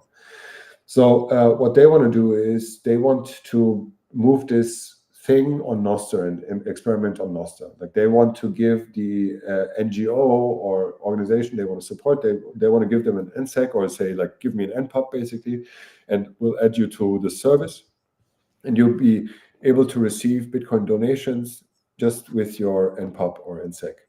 And so one way they can achieve that is by using Cashu, and they'll be using like this NIP60 and NIP61 invention by Pablo, where essentially all you need is an NSEC, and that's everything you need to keep your ecash secure with a Nostr relay. And so this project, they want to build a donation site for these projects, and it works with Nostr and it works with ecash, and everything is super cool. But in their case, they just want to use a Cashu mint as part of their infrastructure. They're not interested in running a wallet and being a custodian for random people out there. So I'm thinking a lot about these use cases as well. These use cases are very important. Sometimes I think maybe even more important than creating wallet services, because the internet is just completely permeated with accounts and balances, and charge your Netflix account by $10 here and then use it here, and this is everywhere. And we want to make it as easy as possible for these services to transition from normal ledger-based accounting systems to better privacy increased or more user-controlled way of offering the same service with ecash. Yeah, I mean, just a little side note on that. I use silent.link as my daily driver, an eSIM that I pay for with Bitcoin on my phone, and it technically registers as I guess it's like a Polish IP address or a Polish eSIM, and I currently do not have a Netflix account because it flagged something, and like my credit card payments will go through, and then Netflix refunds my credit card payments and refuses to give me an account. So that's something my wife has had to deal with recently. I would have told you to use a VPN, but I think that doesn't make it much better with Netflix. Yeah, there's been different mechanisms. Sometimes I paid them in Polish zlotskis. Sometimes I paid them in US dollars. Like it's a whole kind of mess, and I just didn't give a shit enough to try and get them to take my money. It's hilarious. I'll pay them. I'll get like 5 days of usage or something, and then they refund my payment. And they're like, "No, you're a scam," even though I sent them money. But I think ecash and Bitcoin and everything we're working on here can fix the internet in a big way as a result of that. To go back to the previous comment, yeah, I'm not necessarily referring to like everyone running a mint, but just directionally, the more mints, the better. Yep. And particularly being able to do so in a relatively private way without cloud services, because I think one of the edge cases here that we see is, there's just like a centralization among a few large mints that are run effectively on completely doxed cloud services where the operator is known, and that could be bad for the freedom-focused adoption of Cashu. Yes. So I think in my mind, we have two avenues, and we should go both of them at the same time. And one is, the corporate mint, the regulated entity, the company that's in a Western jurisdiction and has a whole bunch of rules and safety and AML and KYC and all that stuff. And I think they should run mints because it's better for their users. It respects their users' privacy, and those will probably be really safe in terms of rug risk because you have this entity behind. I mean, everything is relative, obviously, but so you'll have this clear net mint world if the technology proves itself useful in the highest levels of application and backends and so on. But then the other branch, and that's the more exciting one, is the cypherpunk grassroots crypto anarchists that run mints because no one else does. And they run mints because they have communities, they have friends they want to serve, they have conferences they want to run, and so on. And so that second branch or avenue is way more important, but I think it's also a lot safer bet on because there is need. People want to run services. The internet is a very big place, and more people are joining us. So we want to make it as safe as possible for them to run a mint, and that includes also hiding or respecting the mint operator's privacy. In general, in my development philosophy is sometimes we have to choose between, especially when designing the protocol, whether we want to keep the mint more safe or the wallet more safe. There's sometimes specific aspects of the protocol that is when we choose this, then the mint has a harder time to remain safe. And if we choose it this way, then the wallet needs to do more to be safe. But Right. We always choose the mint side. We always want to keep the mint as safe as possible. Users can lose money due to accidents, and that's just one wallet. But if something bad happens to the mint, well, that's catastrophic, right? So always on the side of the mint operator, always think from the perspective of the mint operator, and always also give them the features and the things that they wish for. Like I really, I'm happy about so much feedback that I'm getting from people who are just running the software and helping us to make it better, including also companies and regulated entities who are also interested in running ecash infrastructure, but they have very specific needs and very specific problems that like a random person on the internet does not. Yeah, I mean, going back to our earlier conversation, they can use UMA or whatever to control who enters and exits. Yeah. I want to mention maybe one of the features that I've been spending a lot of time with, and that's on my mind recently, which is blind authentication. It's a good example of how we started building a feature based on feedback. So right now, basically, when you run a mint, anyone can use the mint. It's just a web service like a website, right? The website, anyone can visit the website. You don't have to log into a normal website to read the content. And it's similar with a Cashu mint.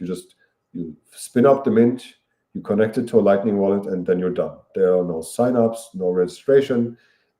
Any person on the internet could be using the mint, which is great. It's great for anonymity because your anon set is almost like the entire internet.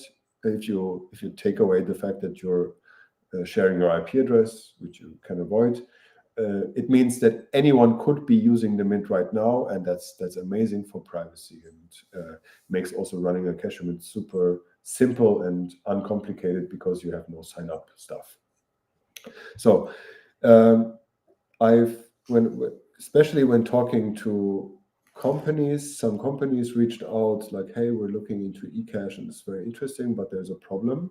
And also another same thing was mentioned to me by a Bitcoin physical Bitcoin project, something like the Bitcoin jungle, Bitcoin lake, Bitcoin mountain, and Bitcoin beach, and all these different things. Like it's a similar project to that, and they also want to run an ecash mint for their community as wallets. And this guy told me like, I would really want to run an ecash mint because I don't want to see the activity of my community. Like I need to run their infrastructure, that's clear, but I don't want to know what they're doing. And that's perfect for ecash.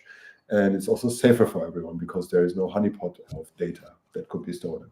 But the guy told me, now this is the problem that these entities face, is I don't want an ecash mint for the entire world. Like I want to be able to control who uses that mint, actually. And I think it's a very good point, but it's also problematic in the sense of privacy because you're making the number of potential users smaller, which is always bad for privacy. However, this feature request has been requested many times. It's necessary for cypherpunk individuals who want to limit the use of their mint to only their friends, but it's also necessary for many companies who want to run ecash infrastructure, but make sure that only their user base uses their service. But as we said, it's bad for privacy. So what we came up with and what I've been working on in the last months intensely is something called blind authentication. So essentially what this feature will allow you to do is to have something like a sign-up page for your mint. That sign-up page must be run by yourself, so it's not part of the Cashu mint itself. It could be login with anything. Like imagine login with Nostr, and there's a server where you can log in with Nostr. And obviously, when you do that, you identify yourself. So that's bad for privacy. You go to the server and you say, hey, I'm Matt Odell. This is my signature. I want to use the mint. Now, that's bad. The mint now knows that you're using the mint, but that was the original idea. Like that's what we want to achieve. But how can we still make sure that you can use the mint and do mint operations without identifying yourself all the time while using the mint? So what we've come up with is called blind authentication.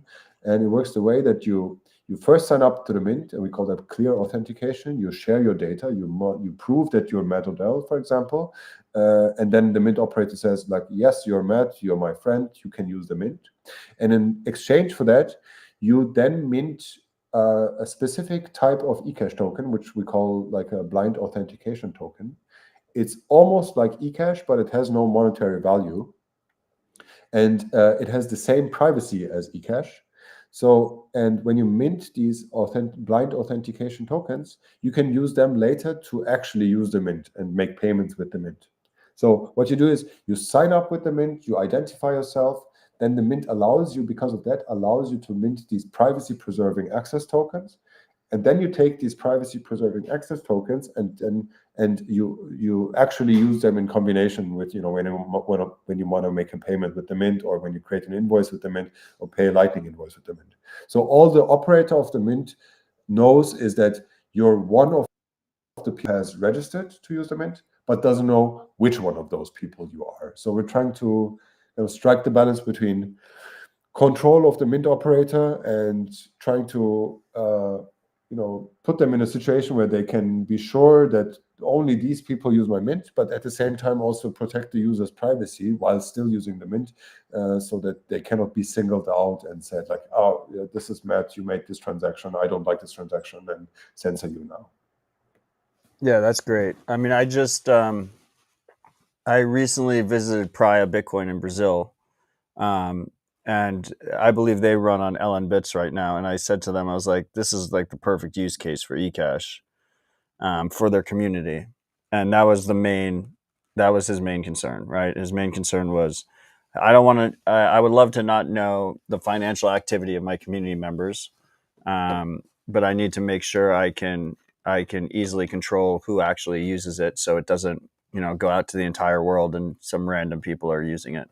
That's so funny. I have that conversation with Praia Bitcoin, but I had the exact same conversation with another person from another Bitcoin project like that. Like it's a concern that has been voiced over and over again. And so we're almost there. We're almost fixed it, and soon you'll be able to also do that with the Cashu protocol. Wonderful. Yes, sir. I'm on the ground constantly speaking the good word of ecash and Cashu.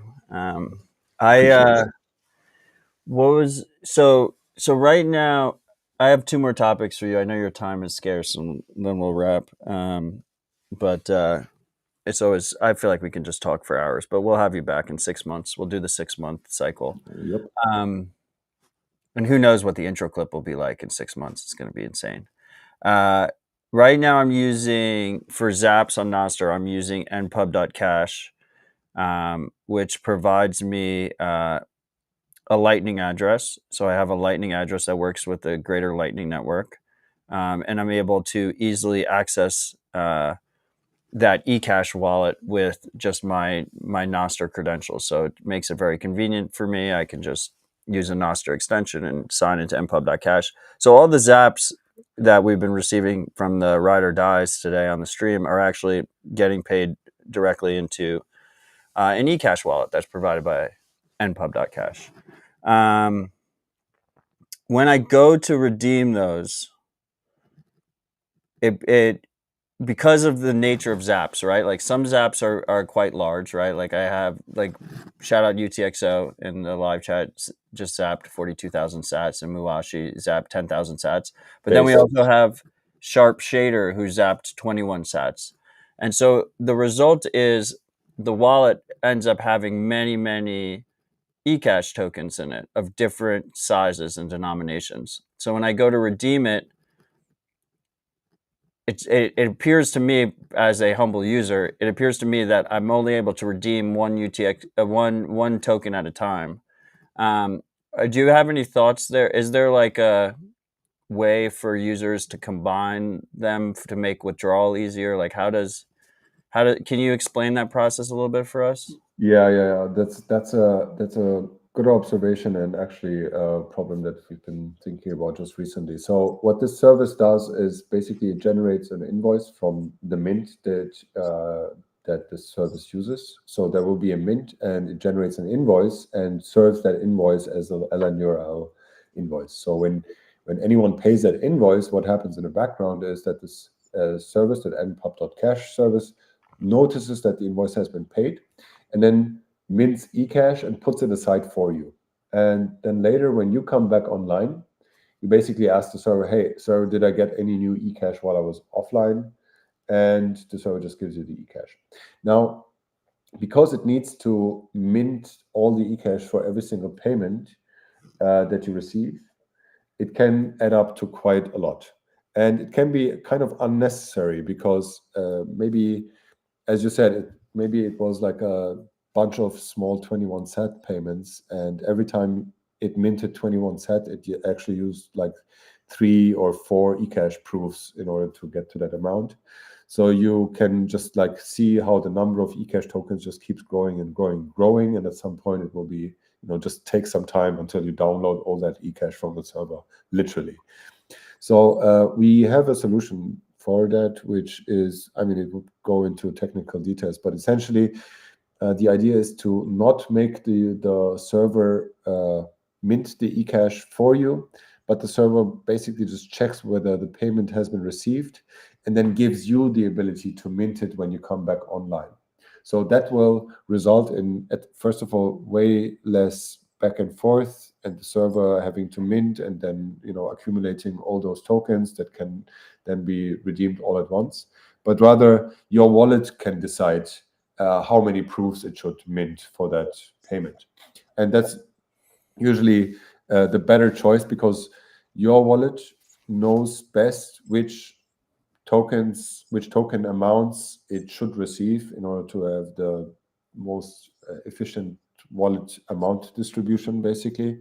But like, long story short, yes, this is something that we're aware of, and I think we have a solution to that we're kind of started working on right now, as I mentioned, like with the ability of the server not minting it for you, but just giving you the ability to mint it when you come online. So that makes sense to me. But then also from like a Bitcoin perspective, right? We have in Bitcoin, we have this concept of UTXOs, right? Of inputs in a transaction. You send a transaction, and your transaction on the input side might have many inputs. And to lower your fee burden in the future, what a lot of people do they'll take a lot of inputs and they'll send them to themselves, right? And they'll send them to themselves, and it will result in one larger output. Now, that has privacy implications on Bitcoin.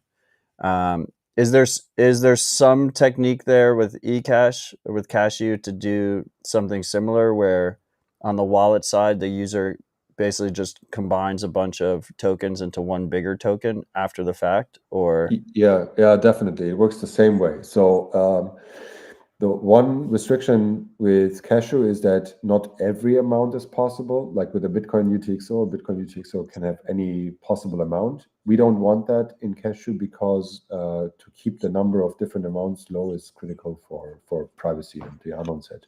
But given that, it works basically exactly the same way. You can think of a unspent ecash token like a UTXO, and you can take many of them, put them into a single transaction as inputs, and then define outputs with new amounts and new amount distribution.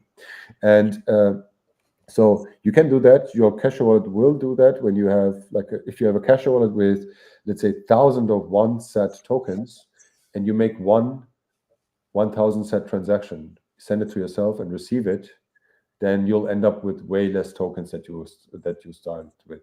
So it does exactly the same thing as a Bitcoin wallet at the end of the day, managing the UTXOs and the amounts.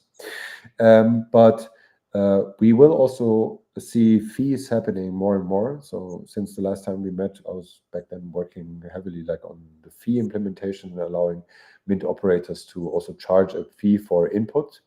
That's because their database keeps growing with the number of ecash tokens that they process over time. So there needs to be some cost offsets that is proportional to the cost of the mint, and in this case, it will be paid with ecash fees. And at the end of the day, ecash users will have the same concerns as Bitcoin users, but only with a fraction of the cost, basically. And the concern will be, how do I keep the number of ecash tokens kind of as minimal as possible so that my fees remain as low as possible? That's the price for anonymity. Like, if you want to make a privacy preserving system sustainable, then you need to charge fees for the amount of data and costs incurred. And in the case of ecash, it's pretty much the same way of computing that cost like with Bitcoin. It's like based on data size, not the amount of money you're sending. Yeah, correct. Yeah. Is there a privacy concern to combining all those inputs? Oh yeah, I should have commented on that as well. So way less than in Bitcoin, because the magic thing about ecash is, first, I should start with Bitcoin. With Bitcoin, you have UTXOs and you have transactions, and when you send like a bunch of UTXOs inside a transaction, they kind of like they get molten into a single thing, and then they split up back into a bunch of UTXOs, and we call that the transaction graph. So you see what's going in, you see what's going out, and now the problem with this is that if you then spend the outputs of that transaction, like these new UTXOs that you've created, if you spend them again, they're again as well connected to the very first UTXOs that you put in the beginning. So everything is connected to everything in Bitcoin, and everyone can see all connections. That's what makes coin consolidation so bad, because first of all, you dox that you have all these UTXOs, but even worse is from that moment on, you make it way easier to track everything that you do from that day on. That's like the forward privacy basically is terrible, unfortunately. This is a real concern. And with ecash, you have the second point, it doesn't exist. With ecash, you have no transaction graph. So once you make one transaction, an ecash transaction, and you can then use the outputs of that transaction for any other transaction later, but there is no graph between them. There is no connection between the outputs of one transaction and the inputs of the next transaction. So you can consolidate as much as you want. The mint only sees that a certain amount has been spent and a certain number of UTXOs has been spent, and the outputs look like this. But when you later spend these outputs again, they look nothing like the outputs of the previous transaction. So you have no transaction graph, which means that you may lose privacy for a single transaction, but once you are over with that single transaction, you're back to basically perfect privacy again. That's the nice thing about ecash. You can fuck up your privacy because you make a mistake, but in order to fix your privacy, you just make one transaction and you're good. Got it. Yeah, so it's not, in practice, it's not really that much of a privacy risk. I imagine it'd be a bigger privacy risk if there's less users of a mint. There's less people making these types of so the definition of privacy is the ability of an observer to distinguish you from your anon set. And so these are all topics and words that we have used in today's episode already. But essentially, the more people use the mint, the larger the anonymity set, because the larger the number of people that you can be confused with. That's the goal. Like, you want to look like everyone else. What do they say? Like, no, that's a different saying, but it still applies partially. That's like no one is watching, and encrypt like everyone is. Right. And the point in encryption and privacy in general is to make everyone look the same, such that no one can be singled out.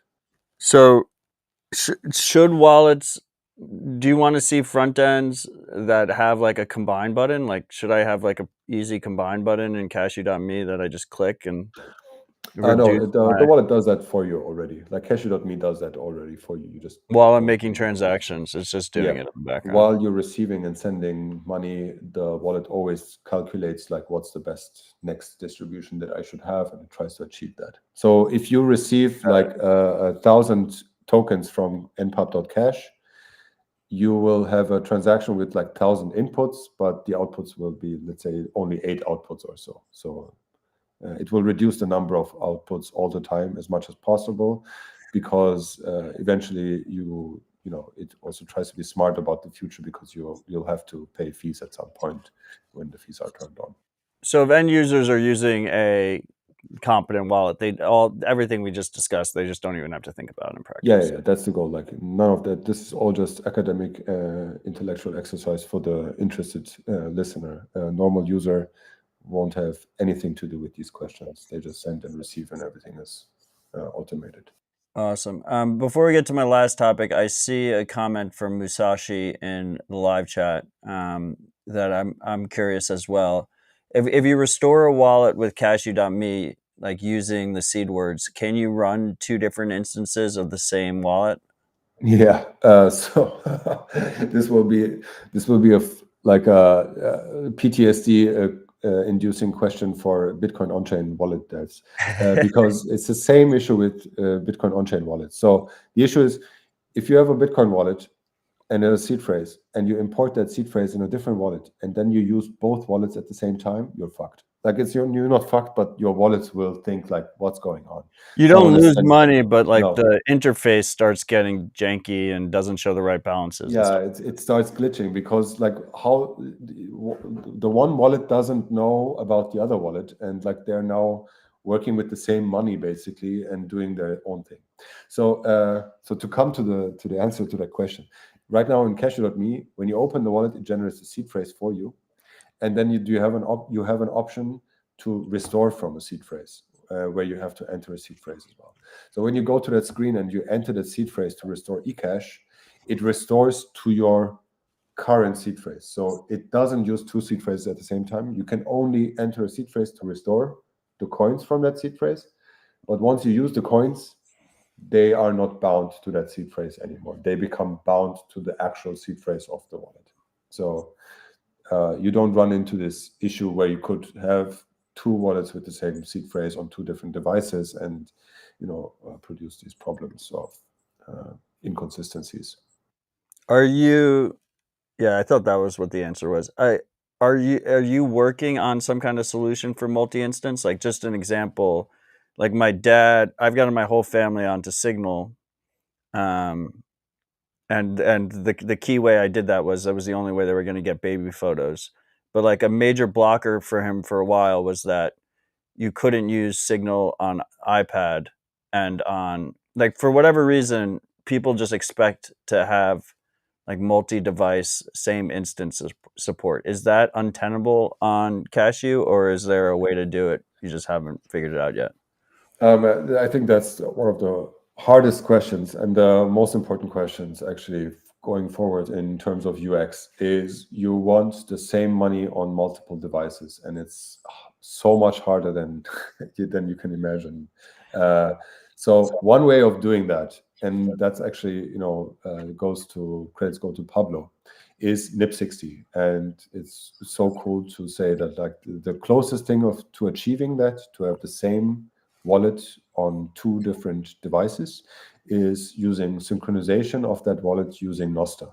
Right now it's NIP60, and with NIP60 you essentially store your ecash on a Nostr relay, and that becomes the source of truth. So you have these two wallets that just subscribe to events on a Nostr relay, and when you receive money, both of them get an event and get the new ecash in, and when you send money, both of them get an event and get the ecash out. And so you can try to synchronize them at the same time.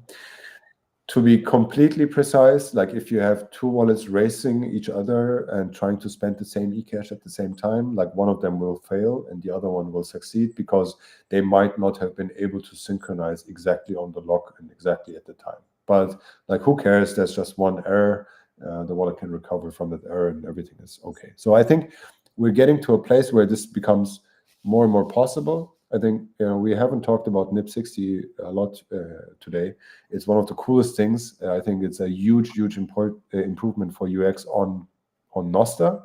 It allows you to build Nostr wallets without any additional software. You can just have the same wallet and the same money connected to your NSEC from every device that you log in, and that sounds a lot like the problem that we've been just talking about.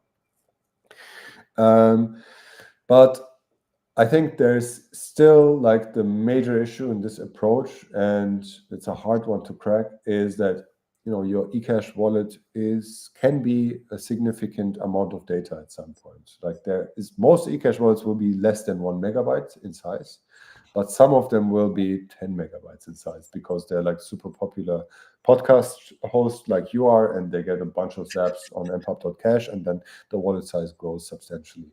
And that can be problematic wallets try to be smart about it, as I told you, but if they're not, you still have to deal with that ecash somehow. So how do you synchronize wallets? And 10 megabytes, like that's the threshold where it becomes super annoying. 1 megabyte is maybe something where you can still tolerate it with a smartphone. You have 2 smartphones. Every time you open the app, it takes you like 1 megabyte download to get the latest state of your ecash wallet. Maybe that's okay. You could argue it is not. Now, so the problem is you always have many ecash tokens, and fortunately, there is one way to solve this, and it's like the most sci-fi project that we work on in Cashu, and it's called any amount ecash or anonymous amount ecash, sometimes all called blinded amount ecash. And so the way I can explain this is, you have to remember what I said before. The reason why we have ecash with multiple different denominations and different amounts, like we have 1 set, 2, 4, 8, 16, 32, and so on. Like not every amount is possible. Only these specific amounts are possible. And then you combine any amount with these building blocks. And the reason we do that is for privacy, as I said. You want to keep the unknown set high. You want to look like anyone who has 32 sets. And that makes the privacy great of owning 32 set tokens. Now, you could solve all these issues with having many tokens and having to synchronize a lot of data if you just say, fuck it, I don't care about privacy. I want ecash tokens with every possible amount. And then suddenly your wallet becomes a lot simpler. It's just like one single nut. It's a one single token. And when you receive a new ecash token, you just add it to the nut and you end up with, again, just one single nut. But the problem is it has a very specific amount. Like it would be visible that, there is one user who has 3,526 sats. And now he received 12 sats. Now he has 3,526 plus 12 sats. So it's super easy to track the wallet if you allow any specific amount. So we have privacy balanced against efficiency in this example. Classical conundrum. And we chose privacy because that's what ecash is good for, right? And we suffer a lot on efficiency, meaning that we end up with wallets that can be 1 megabyte in size, sometimes 10 megabyte in size, just to keep their privacy intact.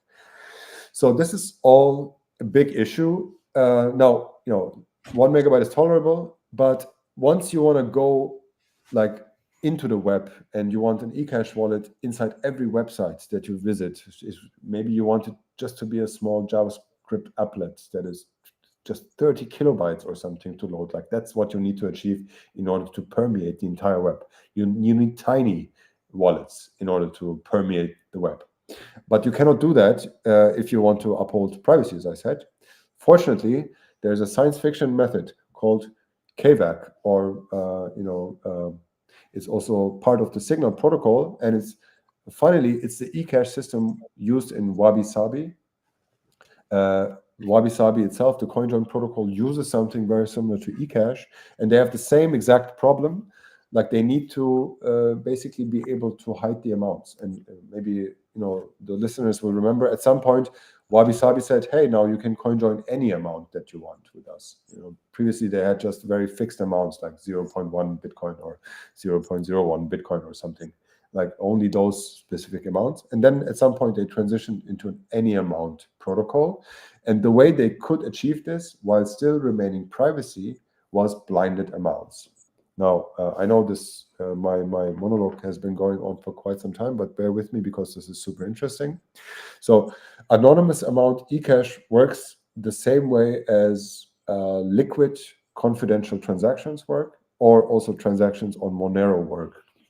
And the way these transactions work on confidential transactions on Bitcoin and Liquid, for example, is you can make a Liquid transaction where you can hide what the input amounts to the transaction is and what the output amount of the transaction is. You can make a transaction that looks like something is going in and something is going out, but no one sees what's going in and what's going out. And the way everyone verifies that transaction, like basically make sure that you don't print ecash out of, Liquid BTC out of thin air, is that you provide a zero knowledge proof that the inputs equal the outputs. So basically you post an encrypted transaction that doesn't have amounts in them, and you also produce a zero knowledge proof that says, like, I won't tell you the amounts, but I can prove to you that the amounts that I put in are the same amounts that I put out. And that's enough to validate the transaction. Now we know that you didn't print money out of thin air. We can validate the transaction. Everything is fine. And we're trying to do something similar with Cashu. This is a huge project that has been ongoing for a long time. And Tom is the major contributor, a Cashu dev who's amazingly talented and a crazy good hacker. And he's working on this, basically implementing this wabi-sabi style protocol into Cashu, such that we can have amount-blinded ecash at some point. And once we have amount-blinded ecash, we can build ecash wallets that have one single nut. And they will be so simple to work with because everything will get better once we have that. An ecash wallet will have just a constant size. It will be one single token. And whenever you receive tokens, you will just add on to that one single token, and that will grow and shrink as you make and receive payments. And the only reason we can do that is because we will be able to blind the amounts. Otherwise, we couldn't justify that because it will destroy privacy. But once you combine the amount-blinded nature of that, you can make super efficient, tiny ecash wallets with a single nut. And also on top of that, it's even better than with confidential transactions, where for confidential transaction on Liquid, and also in parts also on Monero, although you hide the amounts, you don't hide the transaction graph. You still see who's sending money to whom, or which UTXO is destroyed and which UTXOs are generated, but you hide the amounts. With ecash, with confidential amounts and ecash, you can basically hide the amounts and hide the transaction graph, and it will be crazy insane. I think it will be a true innovation actually, because this hasn't been achieved yet in the ecash space, so to say, and we'll be enjoying the latest and greatest ecash tech in the Bitcoin space because of that. So that's super badass. So then you have hyper efficiency while you still have the privacy guarantees, Yes. and then to the multi-instance question, we could then store those hyper efficient wallets on a couple relays, maybe just in case one or two relays goes down, and you can have multi-instance. It will be instant, and the storage cost will be none, because it will be like 32 bytes that you store on a Nostr relay, and that's your entire wallet. So, I mean, what is the timeline on that? Do you think by the next time you're on the show in 6 months we'll have that, or in 6 months we'll have a prototype? But what we want to do is to really integrate this into the Cashu protocol, such that everyone can then choose inside a Cashu wallet maybe to go into that any amount pool and then switch back and forth. I think both approaches will need to exist side by side, because one is much easier and simpler in terms of cryptography. That's the OG Cashu. That's just so simple. That's like left curve. I need ecash. This is the way. And then we'll have the right curve, PhD in cryptography, kind of hidden amount, crazy efficient ecash system that is hard to understand, but amazing to work with. So then, yeah. Sorry. You're your own worst enemy in terms of trying to keep this rip tight, because your answers then run my brain, and then I ask more questions based on them. So to the fee conversation we had earlier, presumably that this any amount, blinded amount version would have significantly less fees than the current.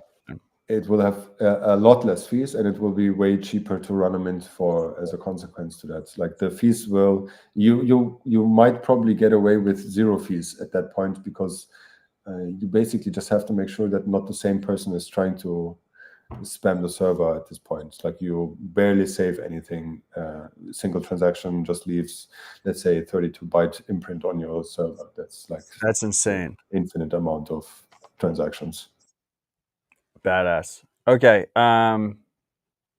Fucking awesome conversation. So my last topic, because I can't let you escape without having this conversation every fucking time, is you said 2 things about this topic. One, you said on sale dispatch, you said I'm not going to stop using X because I still need it. And then another comment you made on Nostr, and you said, I don't use Nostr to support Nostr. I use Nostr because this is my natural habitat. You know, I tend to very much relate to the latter. And I also kind of relate to the former. Like, I respect if you feel you need X, but I got to the point where I felt I didn't need it anymore, and I was willing to make an ideological move away from a platform that I couldn't support with my content anymore and my usage. What is your opinion on the current state of Nostr adoption, where we are right now? Like, how do you think about that ecosystem? I think my perspective doesn't reflect everyone's, like the large portion of users. That's why, like, that's my disclaimer. My preferences are probably not compatible with most people. So my preference is the following. As I said, I hate social media in general.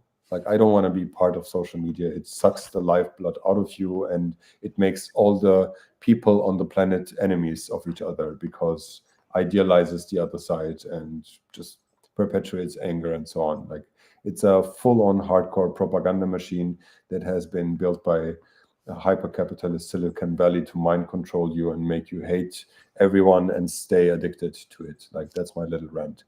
I'm only on social media for Bitcoin. So that's why I think, like, X is still kind of bearable for me, because I limit myself to Bitcoin only and try to ignore everything else. The reason why I'm on X is very simple. It's like egoistic in that sense, is that I need to reach more people with the tech that I'm building, and I want to reach as many people as possible. And I also want to break out of echo chambers and maybe reach people that aren't already in my echo chamber. Now, coming to Nostr, for me, Nostr, I think, like, I want to be, like, perfectly honest on this. I've been a bit disappointed with the growth of Nostr in terms of when it compares itself to other networks, and just in terms of the number of people.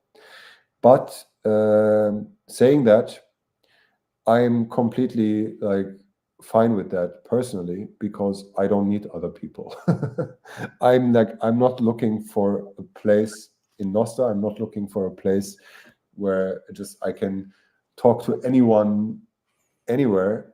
I'm looking for a place to be with my Bitcoin buddies, and I want to be with my Bitcoin buddies in a place that's not controlled by Elon or whoever it is, whoever is your current dictator of today, basically.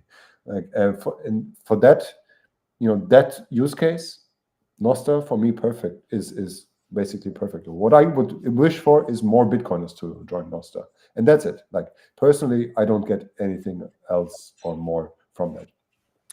Now, setting that aside, I am looking also, in the last couple of days, everyone has been talking about Blue Sky, and we don't need to talk about X. I think X is just fucked up, and everyone who is there hates it, and that tells you a lot about the place itself. But still, like with Nostr, although we don't have the user numbers, the tech we have is amazing.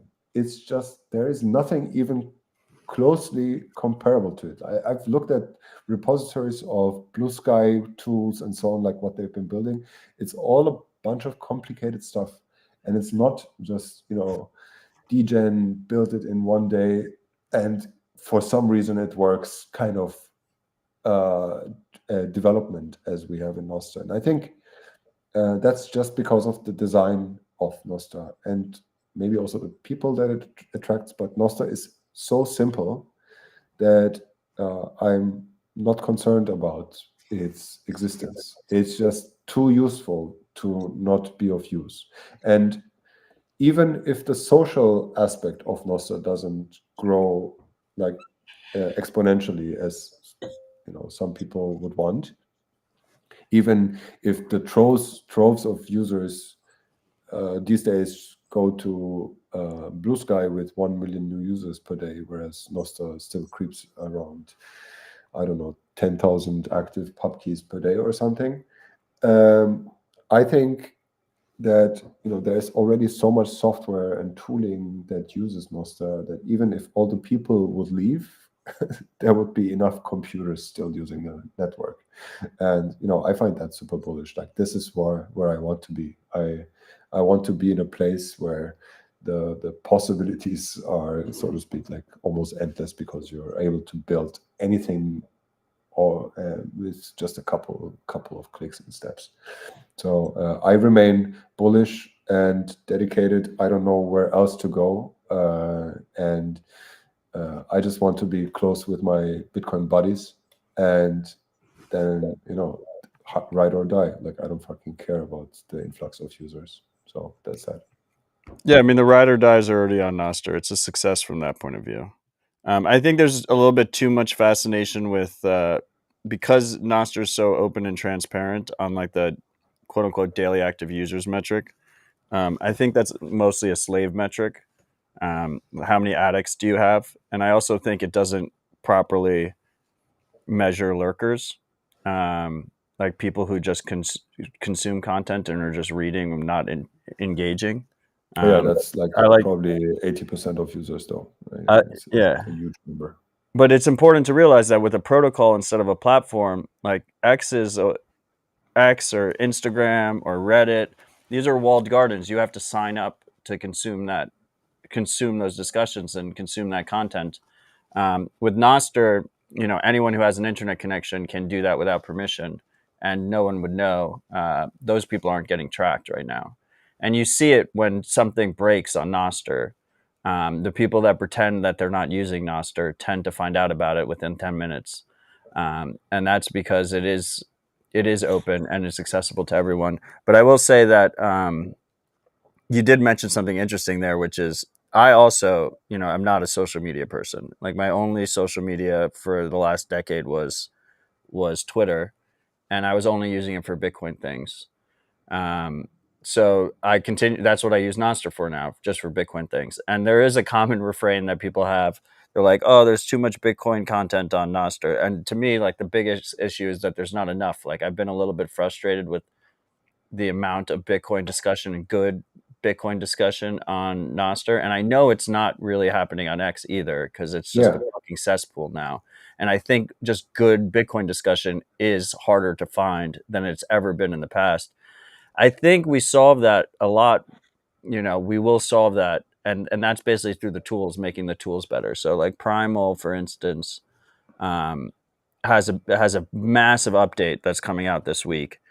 And I'm going to have Million, the project lead over at Primal, on Citadel Dispatch next week, probably Monday, freaks, but I'll tell you on Nostr the exact time.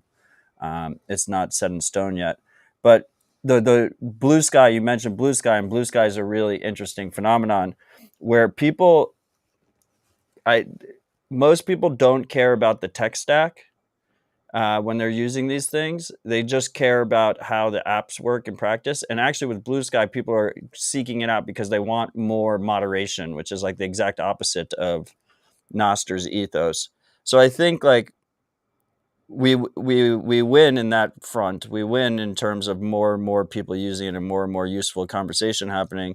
When the tools are so easy that, the censorship resistance, the verifiability, the permissionlessness is just kind of a side effect of what you get from using it. And it's just a way better user experience. And I think, there are many developers in Nostr that have realized this and are making great strides on this. And particularly the Primal team is very laser focused on kind of this quote unquote, mainstream client. So Million does an amazing job. That guy is amazing. Yeah, it's I don't want to give away too much information because I don't want to take Million's thunder, but this next Primal launch, I puts it ahead of X in terms of usability and search functionality and optimizations, and it just makes it a way better experience. All without a caching server? No, with a caching server. Still with a caching server. Wait. You can choose your own caching server if you want. Okay, that's cool. I want to get to your point with Bitcoin content. I actually I don't hear that as a joke. Like I don't know if that was meant to be a joke or not. Like I would be like, seriously, I think the same thing. there's not enough Bitcoin discussion on Nostr. And that's because my particular interest and obsession is Bitcoin. As I said, like I want to learn everything about Bitcoin and know everyone who's talking about Bitcoin. I want them in my face. But I'm like kind of disappointed by the Bitcoin conversational space for a long time. That was already the case when everything was happening on Reddit, and then the community, for some like unexplained or implicit reason, moved over to X, and that was the reason why I joined X in the first place, was also just to be closer with the Bitcoin conversation. And to be honest, I'm kind of shocked that no one is, not, I shouldn't say no one, but like most devs, who are the ones that I would like to follow their conversation. Like I would enter the rooms in which they hang out, because I want to overhear what they're talking to each other. Like I want to hear CLN talk to Lola from Lalu from Lightning Labs, and I want to observe that discussion. And I think that kind of discussion should really happen on Nostr, not on X, because we're building a decentralized money system that shakes the foundations of the world's order. And people are noticing that, and it's an important project that belongs to humanity and not to a single country or a single jurisdiction. So our communication medium should be neutral, and it should be uncensorable, and it should belong to everyone, like the thing that we're building as well. But for the sake of Bitcoin, like literally just a practical consideration. And so in that regard, like when Nostr came out, there was more excitement about it, but I'm still kind of surprised that even the most hardcore nerds in the space choose to bring their discussions onto X rather, or ignore Nostr, while it's just waiting here for their discussions and to be part of that network. So I think if we all went back to our cypherpunk ideals and meditated about what we're doing here and what the goals are and so on, we would see that Nostr it's a way better way of communicating about this, even if the UX sucks. Like, who cares about the UX? I want censorship-resistant speech about soft forks. I don't want even the slightest possibility of a centralized entity being able to manipulate the discussions to make decisions about how Bitcoin should evolve. Like, this is too important. We need neutral ground, and these things are happening. This is like no conspiracy theories here, but the CIA playbook is partially that, is to sway discord and manipulate conversations. And when you have someone like Elon who will just probably and do whatever the current administration tells him to do, because they got him way too much at his balls at this point, and also the other way around, like he also got the administration at the balls in some way. Like, you can just see that that's not good. It's not a place to exchange ideas freely. Your ideas aren't free on those centralized platforms.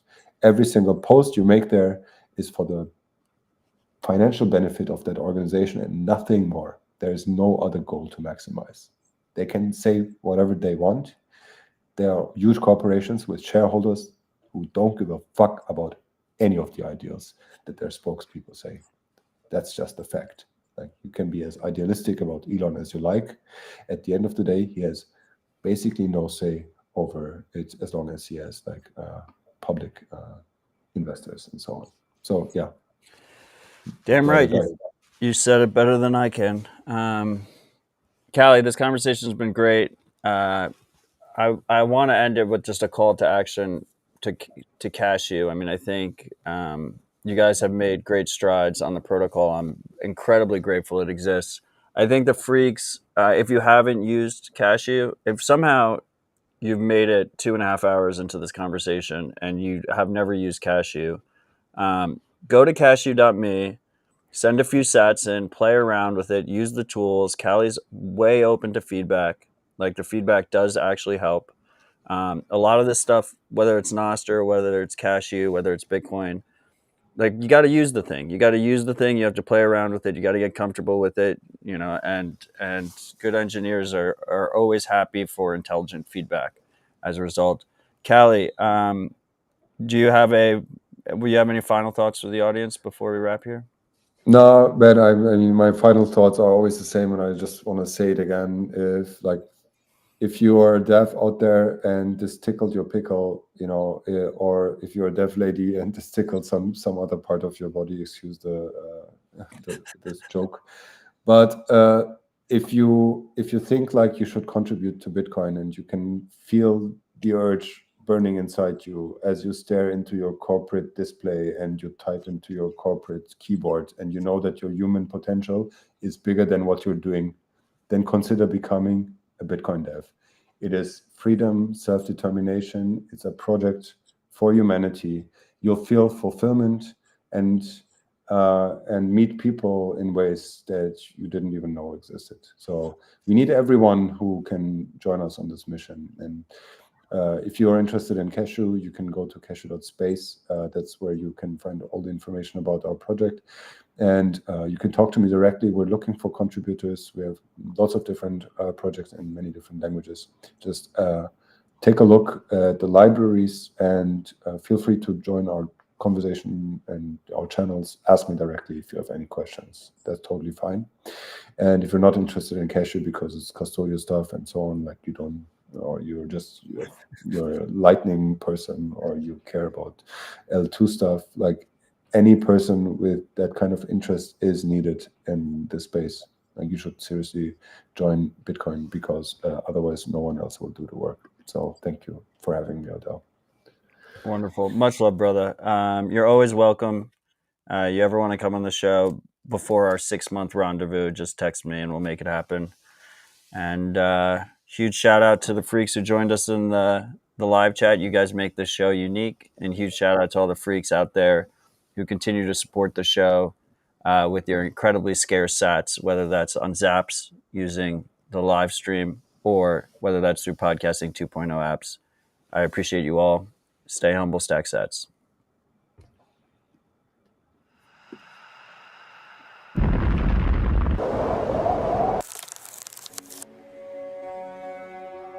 Our world is chaotic, but life found its way by channeling energy to bring order to chaos. It is in our nature to seek signals amongst noise, because it is through communication and exchange that we evolve beyond the darkness of chaos into the dawn of civilization. Our evolution thrives in exchange of all the info we try to convey. They flow through to the marketplace and form the signals to regulate how we coordinate where things need to be. Price speaks, so we learn to compete. This drives us to efficiently shape the world with our voice. Now let the market speak. So we build, we sow, we trade, we grow to meet our wants and needs. We specialize to drive from the mind our creations into reality. We made progress in our process to get more for less, advancing society. We brought forth dawn of the age of technology that harnessed the energy to reach prosperity. Our money embodies the power to reap what we sow, so the market becomes a channel for our collective energy to flow. When value is traded for value, we are aligned, and so we evolve. This is how, amidst uncertainty, life continues to grow. But the dawn of tech gave rise to light speed information exchange. So to transact fast, we further abstract money from energy constraints and became more aligned on a few large entities to coordinate trade, concentrating the power, resources, and authority to create more and more of our money, distorting its signals, eroding its worth, and throwing us back into the darkness of chaos.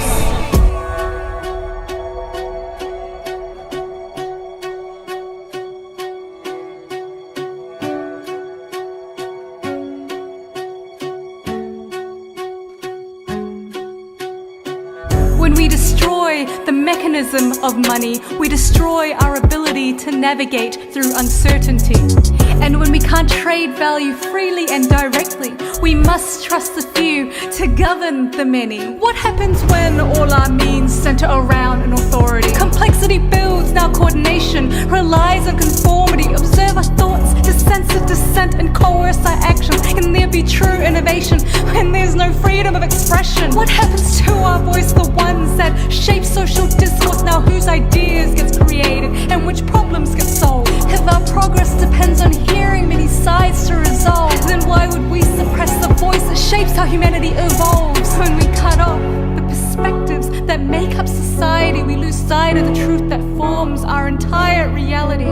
Each person's contribution builds up our resiliency. Did we forget these differences are what strengthens humanity? When communication breaks, our words turn to silence. Our acts become violent and the world is divided amongst darkness. Truth is twisted by our pain and our bias, eroding the common ground, making us more and more fragile. To navigate uncertainty, we must solve for robustness. So everything gets tried and tested by various efforts until we discover the system that best coordinates us, mirrors life's process of channeling energy to create signal from chaos. In the era of technology, we transform energy into computational power to process the noise of free markets into structured order. And just by looking at numbers, we can derive how much power is required to reduce chaos and inscribe a flow of value for all to verify that our transactions happened in line with shared rules. We don't need to seek trust when we can see proof. It is real-time consensus that aligns us to evolve. This is how, amidst uncertainty, our lives continue to grow when we uphold our own rules, we preserve our own worth, and defend our own voice, which lets the true market emerge. The strength of the design lies in each of our participation, since we are the nodes that channel our energy end to end. As we claim responsibility to uphold our own rights, we radiate the power that brings our truth into light. And when that dawn of light touches all parts of the globe, and it ripples throughout society, and it returns us the hope that becomes the power that sparks humanity to thrive, that same power that fuels the creation of the mind. And when our mind and our money are truly set free and they transcend the limits of past boundaries, now knowing becomes owning and ideas become wealth. What happens now? We can all push to expand the edges of our existence. It is through evolution when things are the hardest. As we head for the light, we have to push through the darkness. It is in these moments we do what we do best. We take the chaos and the darkness and use our power to create. It is in these moments when we're all in alignment and our freedom of difference ascends us to our highest amidst the depth of it all. Know that hope is not gone. It is always darkest before dawn.